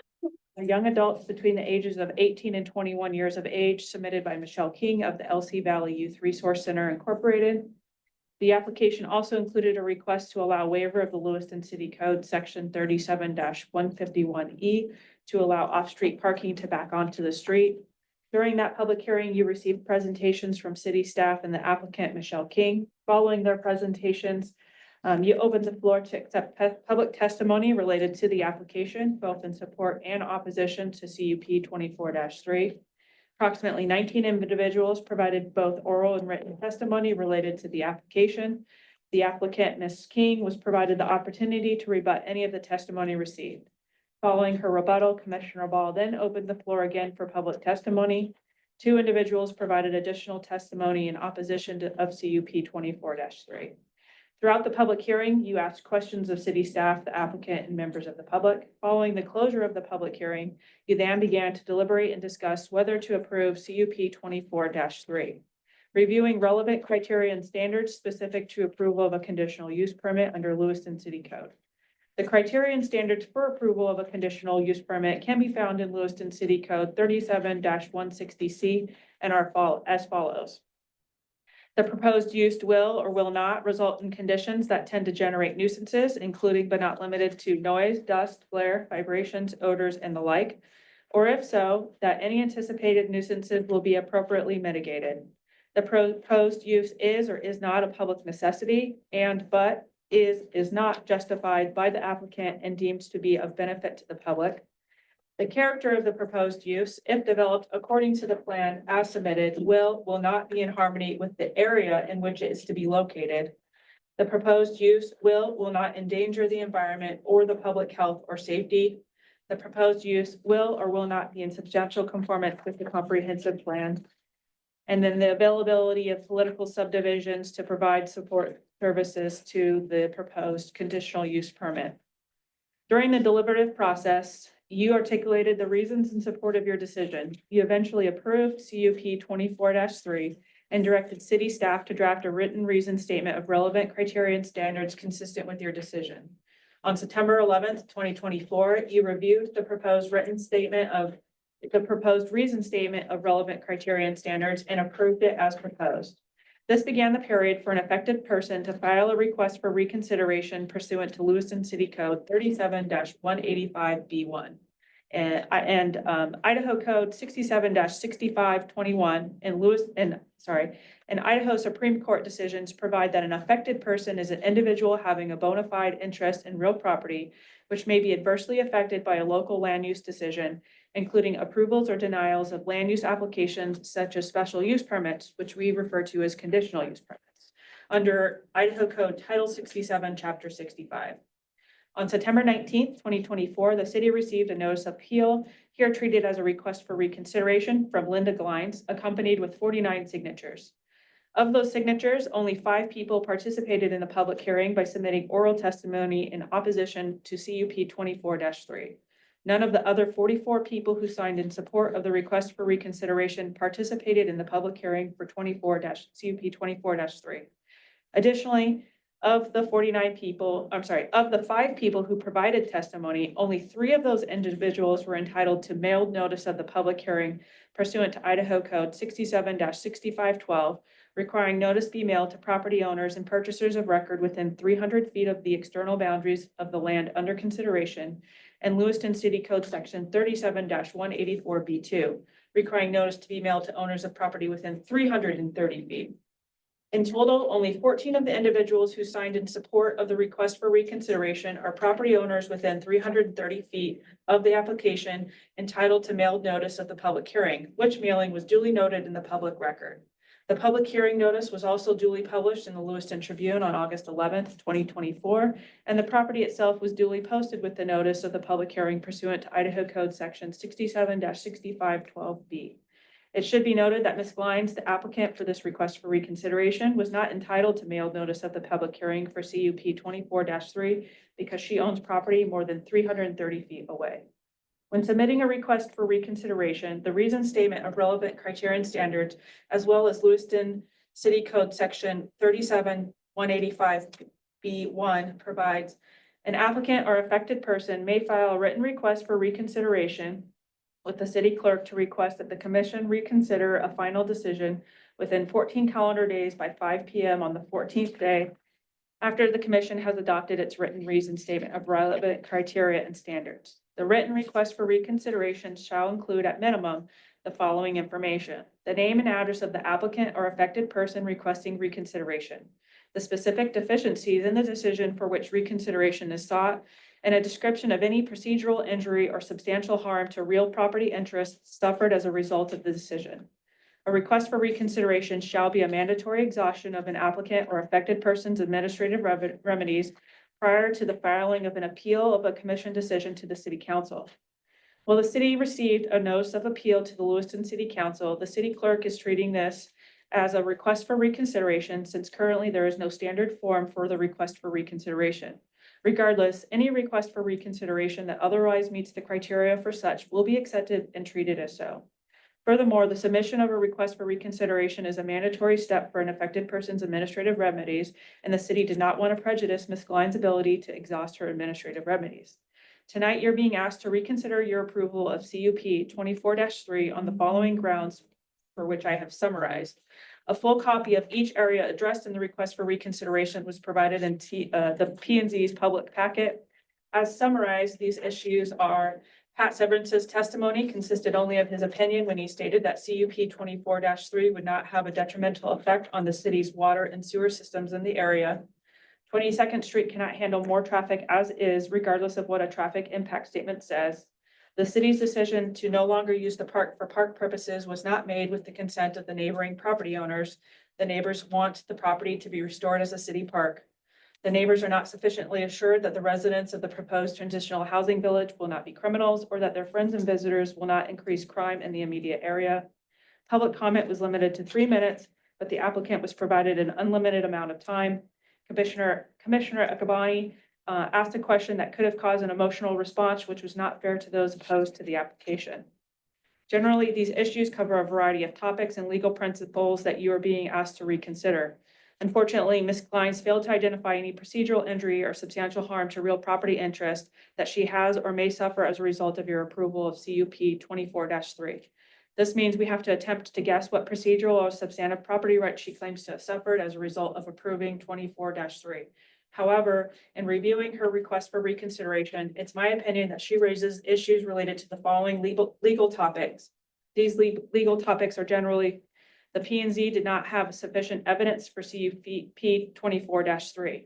Here, the appellant, Ms. Glines, challenges the weight you gave to various statements, documents such as the staff report and discussions received during the public hearing held for CUP 24-3. The substantial evidence standard is similar to the standard used to assess whether a directed verdict should be denied in a jury trial. If the evidence in the record could reasonably support your decision, then the decision will be upheld. In other words, the challenging party must show that the evidence supporting the agency's decision to approve a land use application was so weak that no reasonable person would have been convinced by it. Courts rarely overturn planning decisions based on substantial evidence challenges, giving deference to a governing body's interpretation of its own code and focusing more on procedural defects. The next area, the P&Z should reconsider the City Council's legislative decision concerning the park area, which is only a portion of the property subject to CUP 24-3. Prior City Council decisions on park usage are not relevant to your decision on the conditional use permit application before you. Instead, your role is to conduct a public hearing on the application before you as proposed and make a decision on whether there is substantial evidence to support whether the conditional use permit application meets the standards and relevant criteria for approval identified in Lewiston City Code, not to decide on park reutilization or funding. Generally, a transitional housing village complies with Lewiston City Code Section 37-160 subsection C because it is permitted in the light industrial use zoning district if a conditional use permit is approved. The development of city parkland is a factor for your consideration. However, it is not a disqualifier for the conditional use permit application alone. Next, Ms. Glines argues a procedural due process issue. Ms. Glines claims her procedural due process rights were violated due to a 3-minute time limit on public comments during the public hearing, while the applicant, Ms. King, was given an unlimited amount of time to speak in favor of her application. Idaho Supreme Court case law indicates that due process in land use matters is flexible, merely requiring notice, a transcribable record, specific findings of fact, and an opportunity to present and rebut evidence. Ms. Glines was provided with public notice of the August 28th, 2024 public hearing. A recording of the proceedings is available online. A reasoned statement of relevant criteria and standards is publicly available, and she had an opportunity to be heard at the public hearing itself. However, during the public hearing, Ms. Glines did not object to the time limit at the time it was announced, nor did she request additional time to say what she wanted. Additionally, she did not submit written comment, which was an available option that contained no time limits. And that furthermore, the Planning and Zoning Commission actually reopened public comment and accepted a second round of public testimony in which 2 individuals provided subsequent testimony, irregardless of any prior time limits that they may have utilized. The issue of time limits was previously addressed in Barry Barnes versus the City of Lewiston, where the court found that no due process violation occurred as a result of the petitioner's failure to object or provide written information, where in that instance, there was also a 3-minute time limitation. Lastly, a number of individuals who supported Ms. Glines' request for reconsideration did not attend or participate in the public hearing process, either orally or by submitting written comment concerning CUP 24-3. So any statements concerning their inability to testify should not be considered as a part of tonight's reconsideration. Lastly, the appearance of fairness in the process.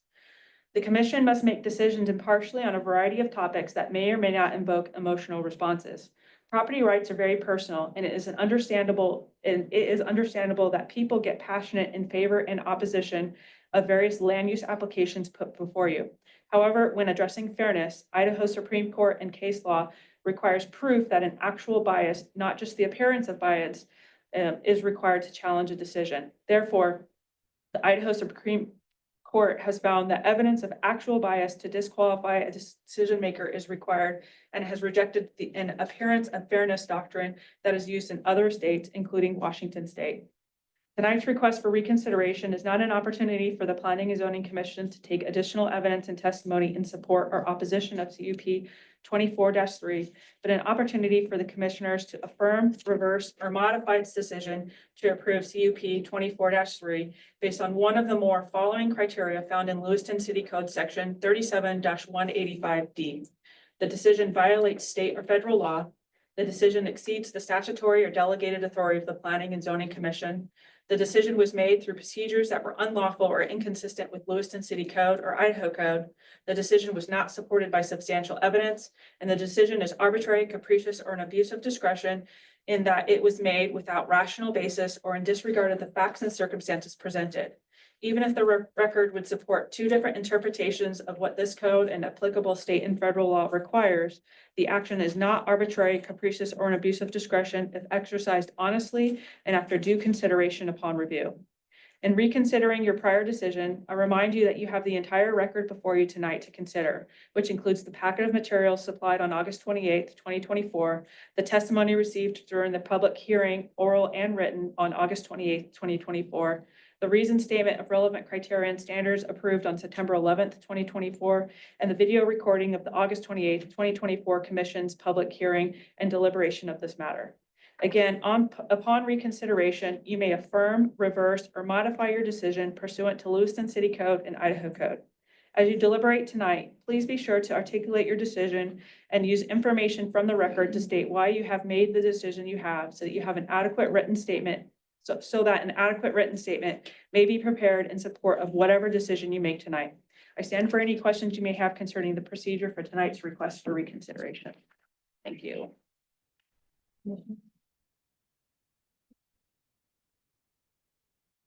So would you suggest that we go through these requests one by one, the Pat Severance one and the 22nd Street one? That would be the most appropriate in addressing the specific deficiencies identified in Ms. Klein's request for reconsideration and your obligations to reconsider your decision. I'm hoping somebody can pull up. I did not print it. Madam Chairman, yes, I actually watched the movie twice. The movie of our meeting, movie. And I wrote down times if you want to pull up the thing that things happened during the meeting. Well, okay, thank you for doing that. No, my question was looking for our responses to the criteria, because I didn't print those. Does somebody want to read them? I have them right here. Well, Are you talking about the reason statement that we approved 2 weeks ago?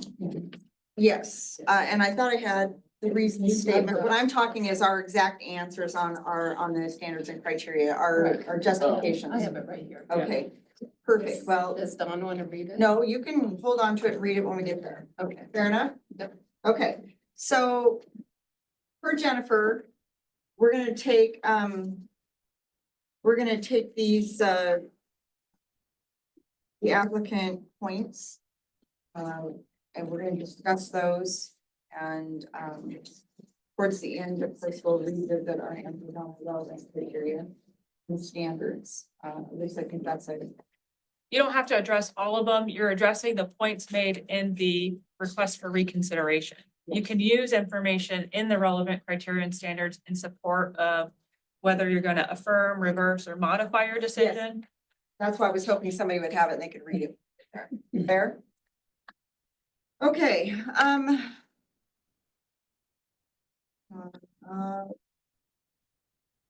great. The applicant, Ms. Glines, and I'll say it right, first, issue. Pat Severance, Department of Public Works, Engineering Development Supervisor, lacks sufficient specific knowledge of the application to provide comment on whether the water and sewer lines in the area could support the proposed development project, which were instead based on his opinion of the area's condition. Madam Chairman? Yes. Okay, I watched the meeting, I wrote down the time, 2:46, 2 hours and 46 minutes in.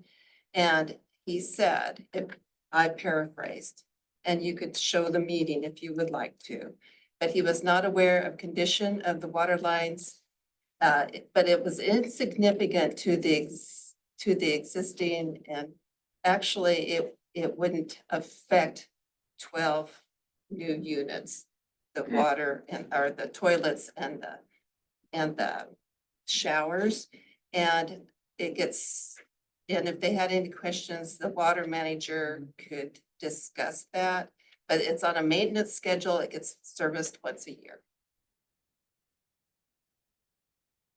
So it's at 2:46. Okay, so my question on this, I don't believe that Pat Severance actually showed up to specifically address the water question that came out in the public hearing, or the concerns about the water lines. However, in the application process by Ms. King, Public Works does have opportunity to bring forth concerns. And I believe in that application process, Public Works did not bring forth any concerns regarding the water and sewer lines. Is that correct? I just don't believe so. I was gonna look that up. So that information is in the staff report. Yeah, And I didn't print that part. I apologize. That is, I have it. Sorry, this is just gonna be messy for a little bit. Staff report, input from other departments and agencies from the Public Works Department. Oh, do you want me to read it? Please. Okay, if over 2,000 square feet of newly created impervious area and on-site stormwater management system is required, if over 2,000 square feet, a traffic generation statement is needed. Further discussion is needed on the condition of the open stormwater channel, installation of a bridge at this open channel. An engineering study design is needed to determine if a culvert can be used. Frontage improvements use city standard drawing number 3 to 4 along 22nd Street, modified to 11.5 feet from center line to back of rolled curb and 5-foot wide sidewalks. Variance for wider driveway needed on parcel north of canal. Staff recommends a variance approval because of the existing backing into road nearest the corner will be eliminated and is a low volume dead end road. Public Works does not oppose a 54-foot driveway along 22nd Street on the northern parcel. As a concession, the applicant is removing 4 existing non-compliant stalls nearest the intersection of 22nd Street and East Main. Engineer does not oppose the conditional use permit. So as you've read it, the condition of the water lines, which is what we asked Pat to stand up and speak to, was not included in it, but it was not identified as a problem in the Public Works response to the original applicant. One would presume that meant he had no concerns about the condition of the water line taking on it. Structures, the new Additional structures. load. Yeah, as proposed. So I do want to point out that Pat's presence was not specific to the water lines that came up during the time of the public meeting. And he was unfortunately the only individual present that could even begin to address that. And the response that you have brought forward, where did I put it? Right here. In your reconsideration request, lacks sufficient specific knowledge of the application. So without bringing forward new information, Public Works Director is Dustin, is it not? Dustin. And can I presume that Dustin responded to the applicant and drafted everything Kathy just read us? I can't presume that. Okay. But the Public Works Office did in fact review the original application, and this particular water line never came up in their report and recommendation for approval. So anybody got some thoughts for me on Ms. Blind's concern on the Pat severance thing, or you just let me flop around? I think we heard what he had to say, but we also had information prior to that from Public Works in regards to the application. So it wasn't based solely off of what he mentioned. To clarify, you did not receive information prior to the public hearing. Are you basing that decision based on the information in the staff report that they were notified? Okay, yes, so we trust, or at least I trust as a commissioner, I trust that before an application comes before this body, and individual departments within the city are asked to weigh in or provide discourse or pushback or approval, that they know their jobs and do their jobs accordingly and know the community and know the area. So not only are they revisiting specific code requirements, future code requirements for any development, they're also assessing, and that's a presumption, but because it was not addressed as a specific concern in the application response. That was my decision was partially based on. And when he says he was not aware of condition of water lines, obviously, in my mind, it wasn't an issue to the Public Works. Thoughts? I would like a kind of a point of clarification from Jennifer. In reading the staff report, it's talking about a stormwater management system being required, an on-site stormwater management system is required. And I guess part of my question is, with a CUP, does that override the requests from the Public Works Department to have a traffic generation statement and the stormwater channel? I mean, does that negate those requirements from the city to go ahead and, follow through with that? So I guess what I'm looking for is if that on-site stormwater management system is required and the traffic management comes back, if those things come back as negatives, does that override the CUP or does the CUP override? They're completely separate processes. So one is related to zoning and the other one is related to development. Okay. So a conditional use permit could be approved, but under other conditions related to development, the plan could be required to change. Typically, the city works with applicants to find a way to work out the development issues. That's a part of the design review process that's independent of whether or not the conditional use process, Okay. conditional use permit is approved. Those are when the departments and agencies are notified, they're asked to provide comment. They're not directed related to anything specific other than whatever is under their jurisdiction. So if I recall correctly, the stormwater was specifically because there's this great big Yeah. thing that bisects the property. And that appeared to be a primary concern of Public Works. Absolutely, that big channel. Yes.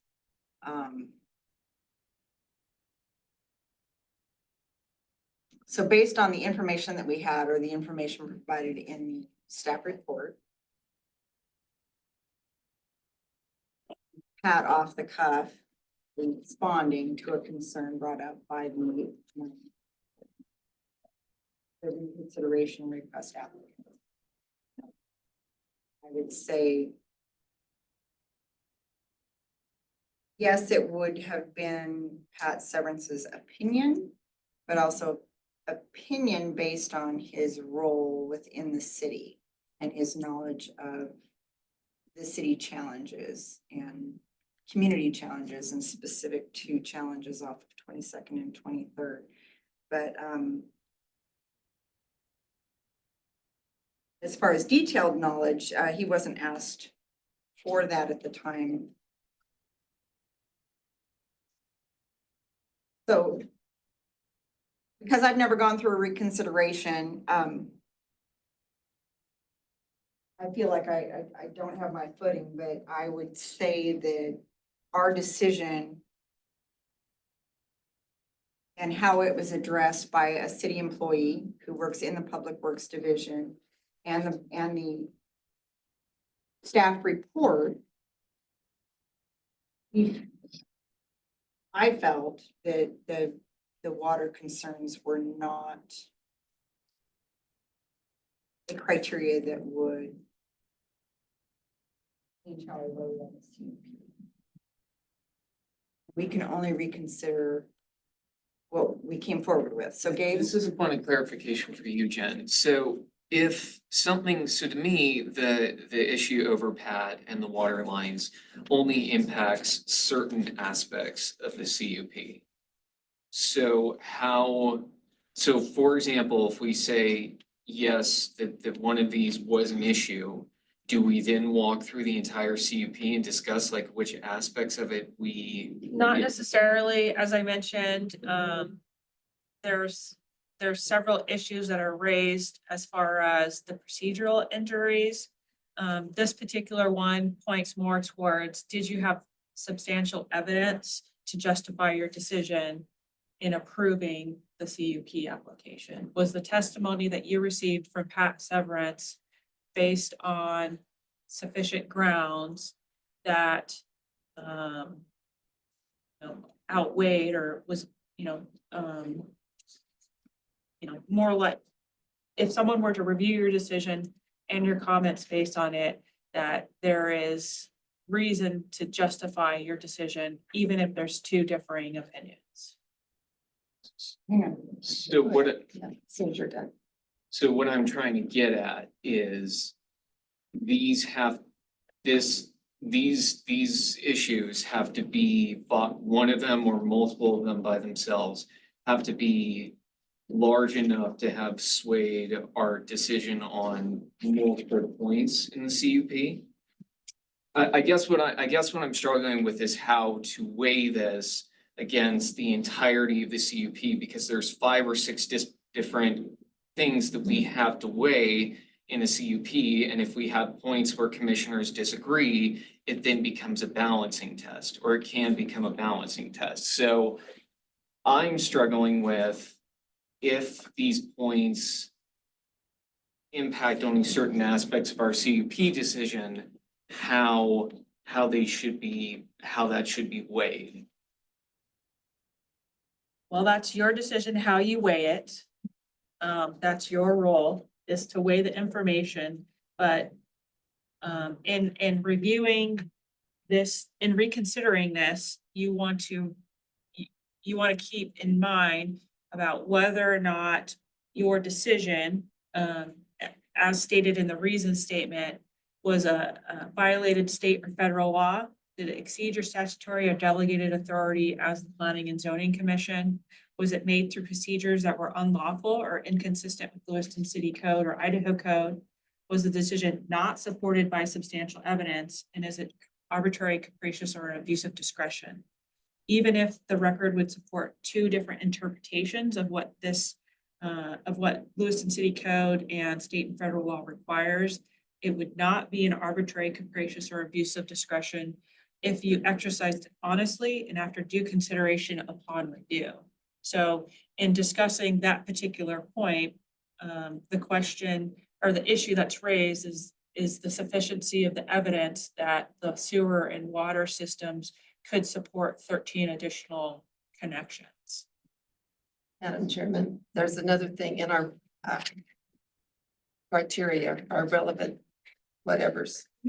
Okay, number 6, pursuant to Idaho Code 676512, the conditional use permit may be granted subject to the ability of political subdivisions, including school districts, to provide services for the proposed use.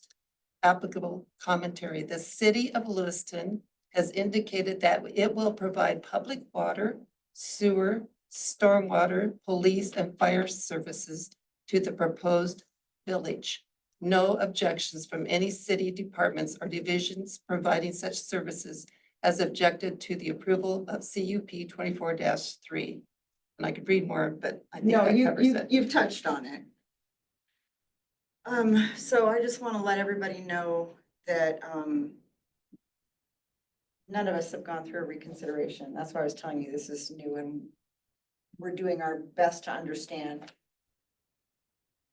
our confinement and what we are trying to accomplish. So by me saying that Pat speaking to a public concern at the time of the public meeting had less influence on me than the fact that there was nothing in the original application that was certainly reviewed by the Department of Public Works that brought forward concerns about the water lines in that community or in that neighborhood.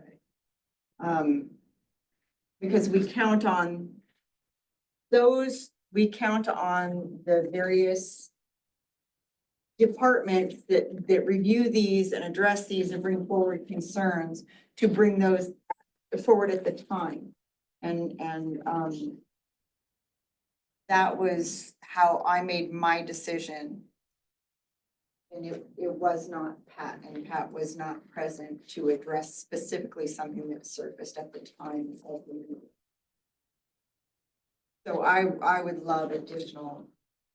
We're supposed to address whether it meets or has violated, or did we have sufficient evidence? So Can Kathy, we do like we do with the relevant criteria, go through and ask each of us if this will or will not affect our Well, decision? Would that work? That's not the question that's necessarily before you. What is So the question? the concern that Ms. Glines raised was that you received testimony from members of the public. I'm just looking it up. that Pat he lacked sufficient knowledge to, no? Ms. Glines, she had made comments that the water and sewer lines were old. They required multiple big patches and they were frequently leaking. I don't remember the exact terms, but I know that the statements that she provided in her application are similar, if not the same, as what she provided in her public testimony.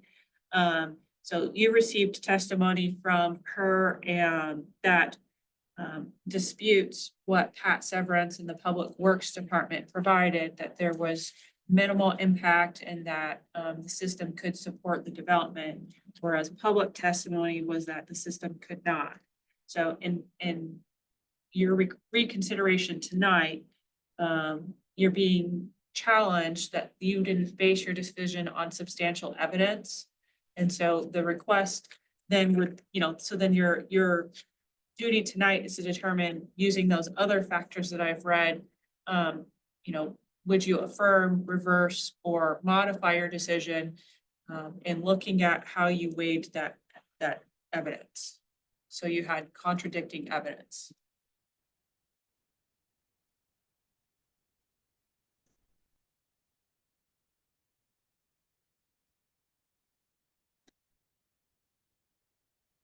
I don't want to speak for the group, but I can only reiterate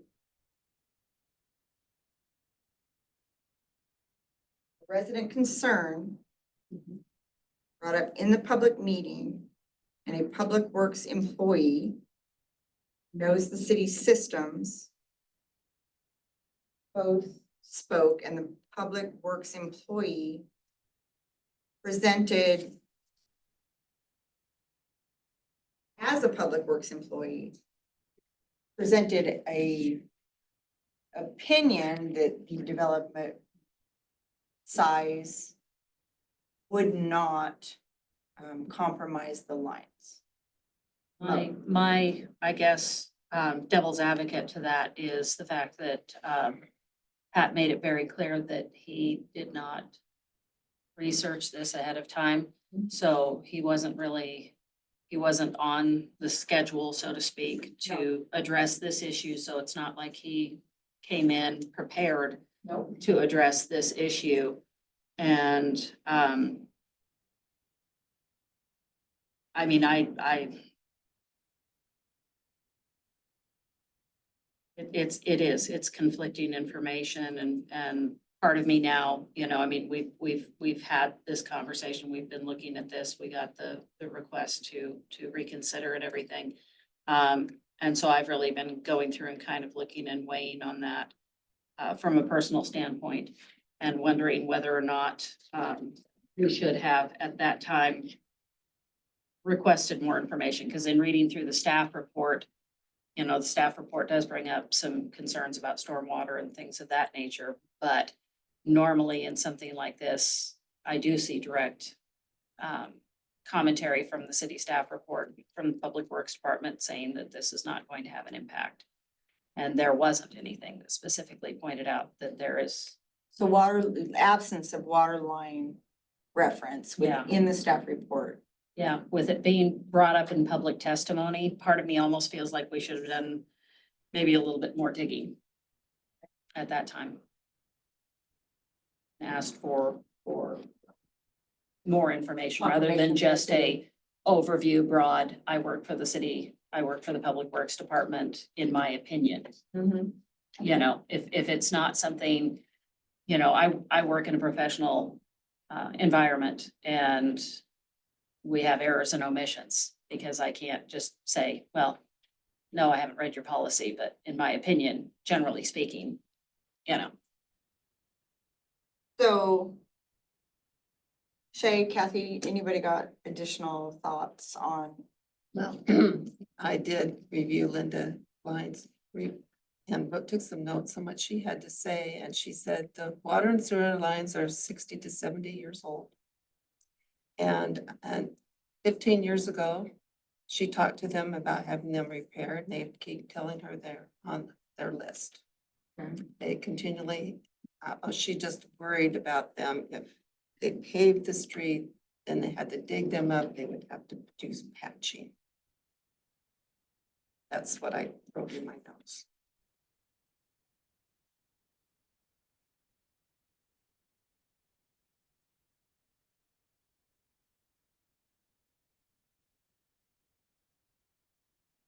So in weighing the information that was presented to you at the public hearing, do you still, based on that particular issue, do you still feel like you had substantial evidence to support your decision? Substantial evidence, while the term substantial has many connotations, in this instance, it's not. There's deference is given on your decision and your interpretation of the information that was presented to you. All I can address for myself personally is my decision was based on the absence of concern in the public works aspect of the staff report. And the off-the-cuff assurance by a Public Works employee.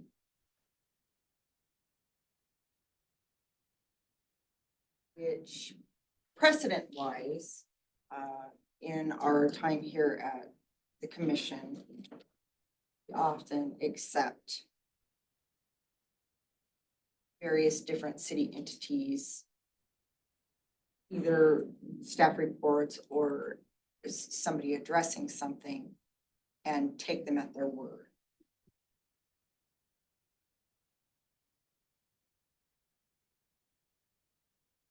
Ask for additional information. So without belaboring it, you felt like the information that you used to support your decision was so weak that no reasonable person would have been convinced by it. I can't say that. I can't say it meets that criteria. Because I like to think I'm reasonable, but. Well, for me, I felt he really assured us that the addition of 12 toilets and 12 showers would not affect the existing water situation. So you took Pat at his.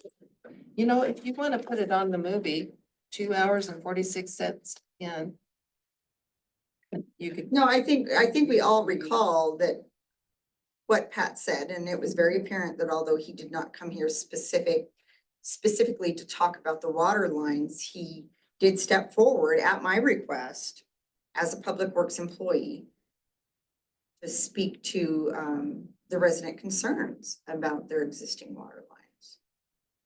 And based on that information and that evidence, I still felt comfortable on his affirmation that we were gonna be okay. That was why I made the decision I made. But I am one of, what, 7 or, I gotta You want count. to ask for? Yeah, I do. I would like to. Let's do that. All right, Mo. I honestly, I put, I guess, less weight than most people do on somebody who is making an opinioned decision. So, I do have an issue with that one. Okay, Kathy. So hold on. So to clarify, you believe that the information that you relied on was so weak that no one else could be convinced by it?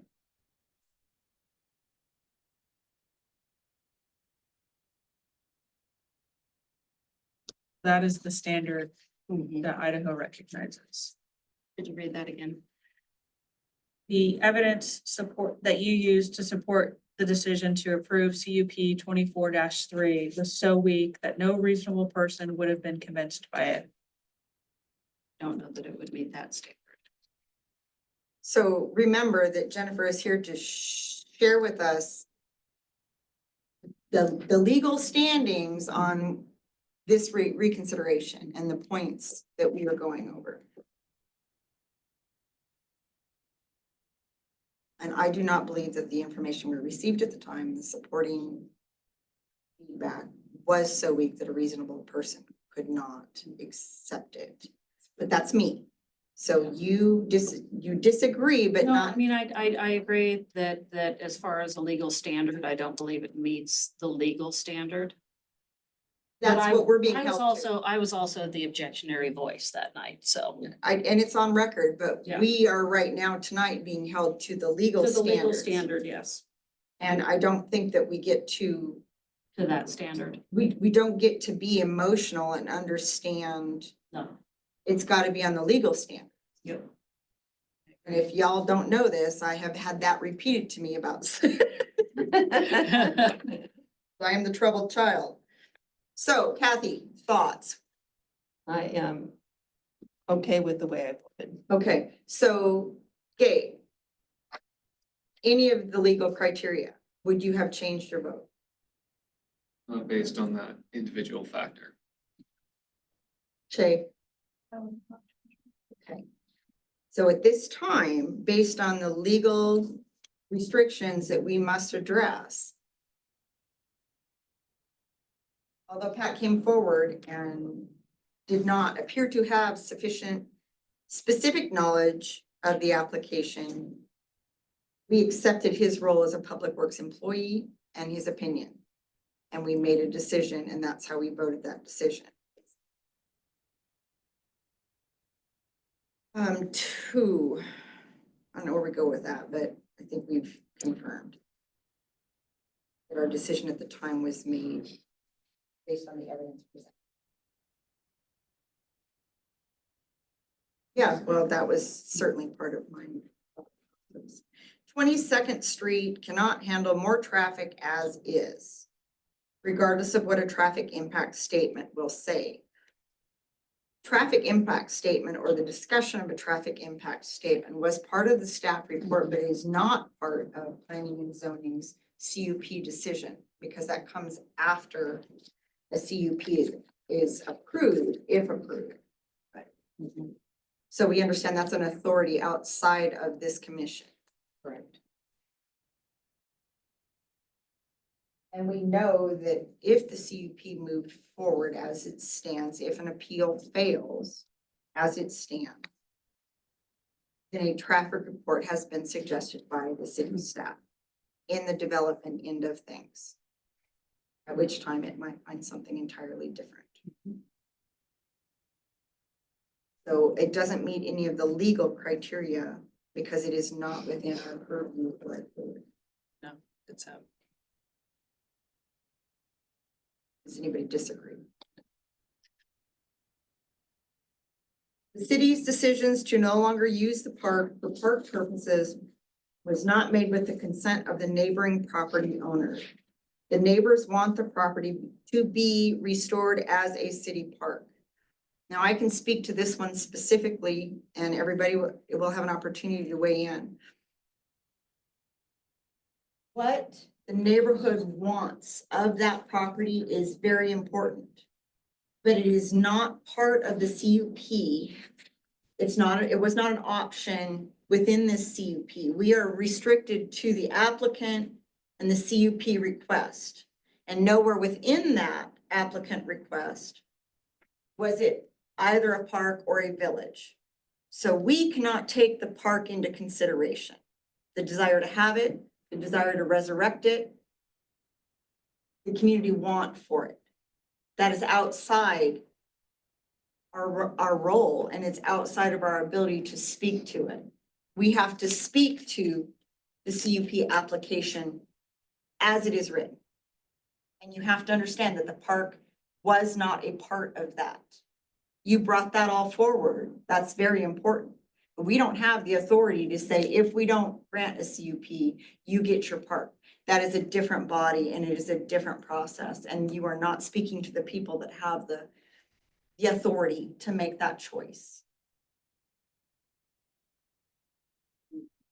I'm all about green space, but that is not the role that we are restricted to. So, that unfortunately does not apply to the CUP decisions that we made, and it can't. Am I wrong? My understanding. That sounds good. Yeah. Well said. It's a really hurt issue, yes. I'm not gonna deny that. It's just not within our scope of what we have to speak to. And so that is where you get to appeal to the council, because the council can make emotional decisions. You don't get to. Okay, number 4. The neighbors are not sufficiently assured that the residents of the proposed transitional housing village will not be criminals, or that their friends and visitors will not increase crime in the immediate area. Now, Kathy, do you recall, and this has to fall under, speaking of our standards and criteria, does this speak to the nuisances criteria? Yes. Okay, and public environment or public health and safety. So that would be number 1 and number 4. 1 and 4. Okay. Okay, so can you read those again? No, it wouldn't be under a nuisance, it would be more under number 4. It'd be public safety. And Okay. nuisance is related to the noise, dust, glare, Glare. vibrations. Okay. odors. Okay, so number 4 then. Kathy, can you read what we went over on number 4? Okay, I'll just read it all, I guess. You do it. Oh, it's really long. Okay, well, you recommended the chunk of change of the staff report. Either do that or the Cliff Notes. Okay, I don't have Cliff Notes. They provided a copy of its facility management plan with its conditional use permit application. The facility management plan covers staff training and how to manage various types of potential nuisance and peace disturbance behavior, including substance abuse, mental health crisis, violence or physical abuse, suicidal and criminal behavior if encountered. The plan also includes a safety and security plan, which was prepared in conjunction with the Lewiston Police Department in accordance with Lewiston City Code. Let's see. Okay, that doesn't apply. Yeah, that doesn't apply. I think that's it. Okay, so if I recall, and I don't want it, the movie ran, but if I recall. Oh, I have the spot. You're killing me, Smalls. I didn't. remember. Michelle did speak to. Correct me if I'm wrong, I think Michelle did speak to wanting to be a good neighbor. Being open and available there with the 24-hour staff. For neighbors to reach out if overflow or visitors or came up. I know that came up during our public meetings. I know neighbors, and I'd have to revisit the young lady that spoke to the parties already currently happening in that motorcycle repair shop. So already existing problems within the community, so I know we spoke to those. I think Michelle spoke to overflow parking, with respect to limited parking and it's. There's parking by Elson Road. Yeah, I'm thinking about traffic, whether it be vehicular traffic. Since it's not a through street, there was a lot of concern about once people were outside the fenced area, most specifically visitors, family. And I do know that Michelle said that between the 24-hour staff presence, a good relationship with the LPD, the desire to be a good neighbor. I think in her presentation, she tried to address concerns that she had an ability to mitigate with respect to the tiny village. Obviously. Okay, Kathy, you got your hand up. Okay, so this was part of the record, the LC Valley Youth Resource Center conditional use permit application. And it says direct on-site adult supervision will be provided 24 hours a day, 7 days a week for 365 days a year. That helps. No, I knew we had that. And I knew that we had Michelle speaking to her relationship with the LPD. Right. So again, without belaboring it too much. Thank you. This is again raising an issue of, did you have substantial evidence supporting your decision to approve the application? Or was the evidence provided so weak that no reasonable person could have been convinced by it? It just does not meet that criteria. Cindy, the point that I would make, and I 100% understand where the neighbors are coming from and everything, but just kind of like from, with me, from my perspective as a parent, I can control what happens under my roof. I can't control what happens outside of it. I think that Michelle has made it very clear that the kids are going to be vetted, et cetera, et cetera. And my hope would be that that part of that whole process is these kids who are looking to do this transition are going to be hopefully hanging out with a good element and not attracting that negative element. But at the end of the day, they can no more control who is outside of that space. I mean, they're they're setting it up in a way to control who comes into the space.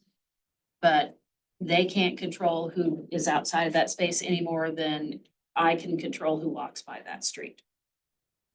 You know, we have public area and, you know, that'd be like telling me that I'm responsible for whoever walks down my street. I'd love to be down my street. Well, yeah, we'd all love to be, but Don't you know, get to be.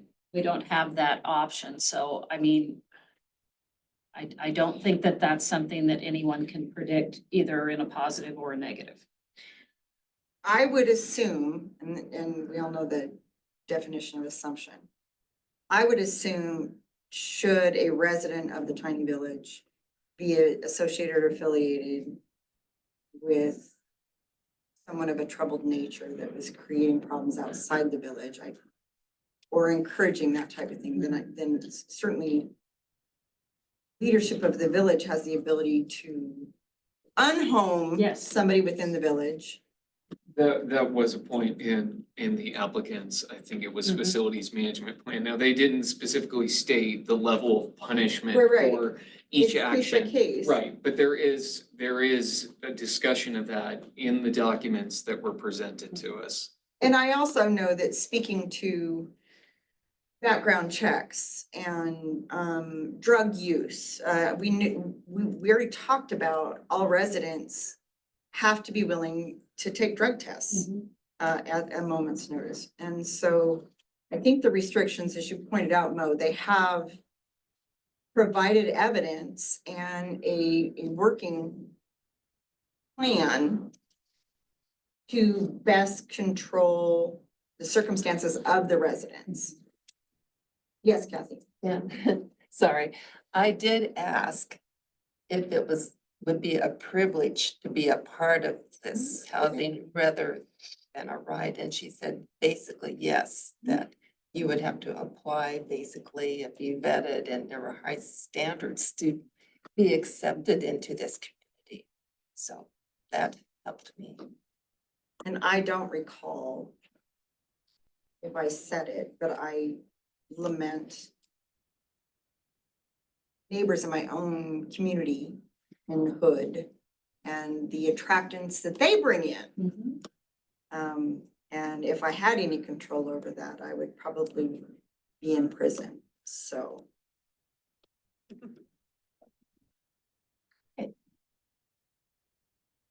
So based on our, not to belabor, as Jennifer would say, but We've already done that.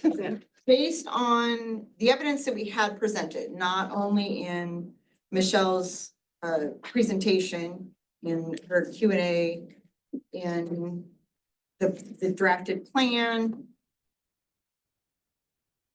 within the scope of the leadership of Tiny Village, I believe that troublesome residents will be mitigated, and that is unfortunately all we have the means to control, or that the board can hold the applicant to. I mean, yeah, and I would say from that specific perspective, I can understand the concerns of the neighbors and the residents, but from what an applicant can do, an applicant only has the ability to control what goes on their property. So that's where I came at it from. I could be wrong because we've been here a little while and maybe I should watch the movie a couple more times. But I know in trying to address property values or devaluing property or unwanted actions being drawn because of the village, I know I have brought up more than once having purchased property near a children's home. Subsequent values, and I don't know if it was this public meeting. I fully understand the concerns of the neighborhood going to crap. You don't want the neighborhood, nobody wants their neighborhood going to crap. Nobody, does anybody recall that in this meeting, our original meeting of 8/28? Where we addressed values or There was discussion about the track record of the existing facility ran by Okay. the applicant, but okay, your comments no, about living near a children's home was not. not part of that. part of the Okay, record. okay. So I did want to bring up one more thing. Jennifer Squires in her testimony asked who is liable for damage done by kids outside of them. So I don't know that that was ever answered, but I just wanted to bring that up. Well, That's a legal question. yeah, Is not. That would be exceed the authority of the planning and zoning commission. So we to don't address. worry about that. Okay. And I will say, Cynthia, in response to your question, my recollection on the property values was in the applicant's testimony, there was commentary from a realtor that said it would help property values. okay. But there also was commentary from residents who It wasn't the same opposed one. that. So Okay, it was involved in the discussion. yeah, okay, thank you. Okay, so really, I think the only standing that we have, legal standing that we have that we get to pound on was the evidence provided. What is our? Decision was supported by substantial evidence. Yeah. That a reasonable on- person. okay, so we're on 4. Yep. So it's the neighborhood reassurance, And I think In determining whether or not the CUP 24-3 would not endanger the environment, the public health or safety, you were presented with substantial evidence to support your decision, or was the evidence provided to you so weak that no reasonable person would have been convinced by it? No. it does, sadly, it does not meet that. And I don't know if you guys can hear the music out here. ADD, this is killing me right now. Oh my God.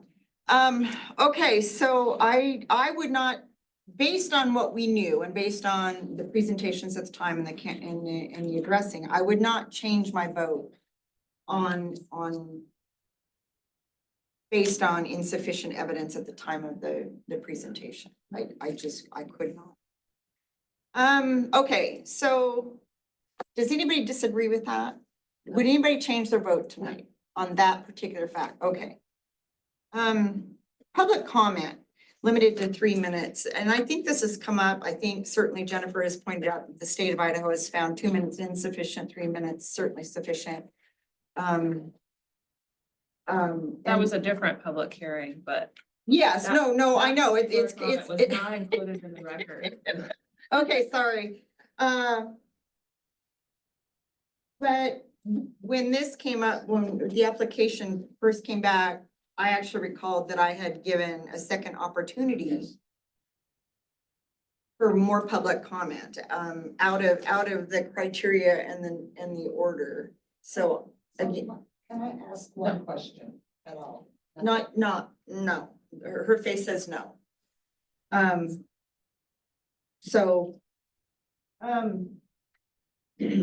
We've gone on the 3 minutes, the 3 minutes we know has gone all the way to the courts and back. And Well- the city council and Honestly, like tonight was a perfect example. I- We don't exactly adhere horrifically strictly to it. well, that's because you put me in charge and it's your fault. So, yeah, so I missed I didn't set the timer and because and I know that we went over a couple of different times during the public meeting as well on commentary. There was opportunity to come back. And as it's been stated over and over again, there's also opportunity to write in, which has no time limit. And boy, I can type a lot in I think that this is a moot point. Okay, you're. And I'm surprised Kathy didn't catch it. Ms. Kleins was actually afforded 4 minutes Oh, to yeah, testify. I didn't say that, but I knew that. If you might go back. it was 4 minutes, plus the second opportunity, so Okay, that's in the record. so legally, and as you brought forward, apparently when you're gonna speak and you've been given a limited amount of time, you apparently have to verbally argue that you want the time if you get cut off. So that's unfortunately outside of our, I know that the entire city holds that standards, and Ms. Gline did not get cut off in the 3-minute time limit and did have opportunities to return back to the podium. So I think at this last big one, it came up again tonight during the public commentary outside of tonight's public meetings about Gabe and Gabe's affiliation or association. I think association would probably be a better word. That is not It's in not? the application for reconsideration before you. It's limited to Commissioner Ikebani asked the applicant what would happen if the parking area. Thank you. Applicant King stated it would be devastating to the project. We feel that this statement comment potentially could have caused an emotional response for the project vote. This is another example of our concerns and voices being considered irrelevant. It is not a conflict of interest that is being addressed. Thank you, Jennifer. It's a lot. Gabe, quit being a trial. Stop. So it did not affect my vote. Huh? I wanted to go on record. It did not affect, Gabe did not affect my. And I vote. asked it as just a By- point of, and I will add, I asked it just as a point of clarification. No, it's part of the questioning process for certain. And I did rewatch it in the meeting a couple times. And I can even tell you at what time. Thank you. Anybody want to know what time that happened? Kath has got your back. And I would note that this particular comment is where the appearance of fairness in the process, that issue is raised. And that the Idaho Supreme Court requires evidence of actual bias. So Idaho courts and case laws recognizes that often people in these kind of positions of governing boards, whether elected or appointed, are often asked to review and make decisions on things they may have previously asserted a particular stance or opinion about, but absent a showing of actual bias, whether or not they have in the past held a belief or made a statement that might have emotionally swayed others, that's not a sufficient grounds to disqualify that individual, unless it's specific to the application that's. Thank you. And I believe that this has come up. I don't remember if it was the last meeting.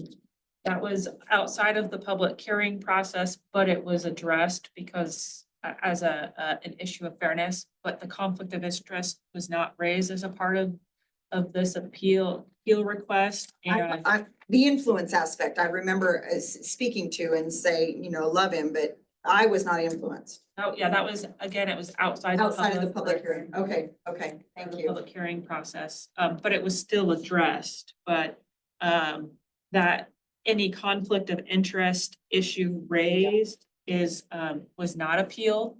Yes, you got me there. Yeah, it was just Gabe. And at this point, it cannot be appealed. Cannot, yeah, I understand that because it's not part of this reconsideration application.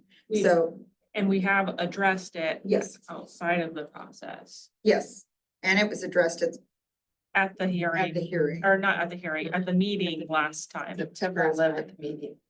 Okay, I couldn't. It's in the minutes. It's in the minutes. It's a blur. So, yeah, Mo? And I agree with you. I like Gabe. I think he brings a lot to the table, but his opinions don't sway mine. Thank you. And Kathy, you've already said as such, and Gabe, you already had your own opinion and we've all heard it. Shay? And I made my decision based off my own opinion. Okay. So having gone through these and visiting the criteria that Jennifer has brought forward on which we have to legally, apply these questions to, there was nothing within the legal considerations that made any single one of us vote one way and now would have to say we would change that vote, correct? Well, and like you said, Cindy, our purview is so limited. Oh, we're We have very to- restricted. We have to just, we are simply, you know, applying city code as it stands. And applications and things like that, and it's very limited criteria. And so our scope is very limited as to what we can do with the process. The analogy would be balls and strikes. We have very specific balls and strikes that we have to go by, and the factors that those balls and strikes are weighed by. So before I ask for kind of a final thing across the boards, if I can take this opportunity and verbalize it. If you are hearing each one of us is doing our best to explain to you that if this board were a girdle, it's 3 sizes too small for us. And what that means is we are very restricted by our decisions and what we are reviewing, what our answers are to those things. As you have sat through tonight, and I thank you all for your time, it's because you're not done yet, and I know you're not done yet. You might be done tonight, but you're not done yet. This reconsideration has been a change to the appeal process. It's been an addition to the appeal process.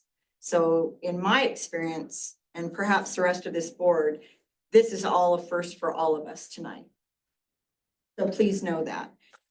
But what I have said repeatedly is in this appeal process, although we cannot be moved by emotional decisions, and it's really hard at times. We've heard a lot of testimony.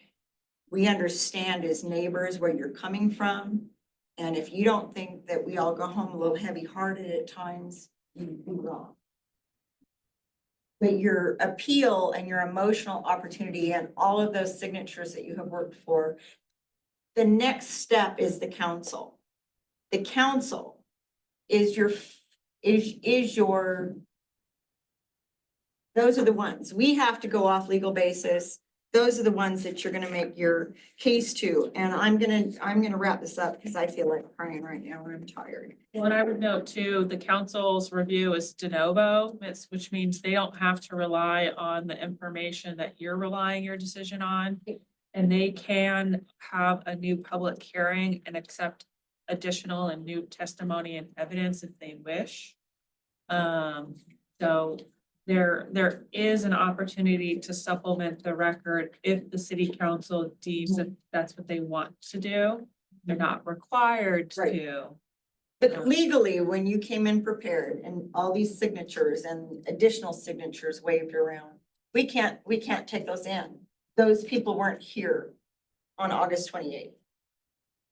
Those people did not speak on August 28th. Well, 5 of you did.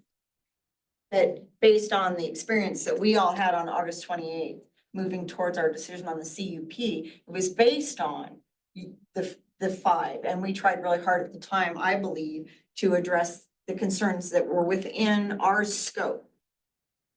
Jennifer has just explained the council does not follow the same criteria. The council will. Well, the criteria is the same, but they have the opportunity to review it with fresh eyes and additional information. And quite often, and we've seen this in our history, they will and have reversed really hard decisions based on community and neighborhood feedback. So I don't want anybody walking away tonight defeated, please. But what I'm gonna ask of this commission tonight is based on what we have just walked through, the legal aspect on the information that we had at the time of our meeting and the discussion tonight. Is there any single individual or commissioner that would like to reconsider, amend, and Madam Chair. yes, I would like to make a motion to direct the staff to draft a written statement affirming the Planning and Zoning Commission's decision to approve conditional use permit application CUP 24-3. Second that motion. Okay, we have a motion to continue forward on the approval already presented. And we're reaffirming that tonight after we vote. So we have the motion, we have a second to affirm our previous decision. Any discussion?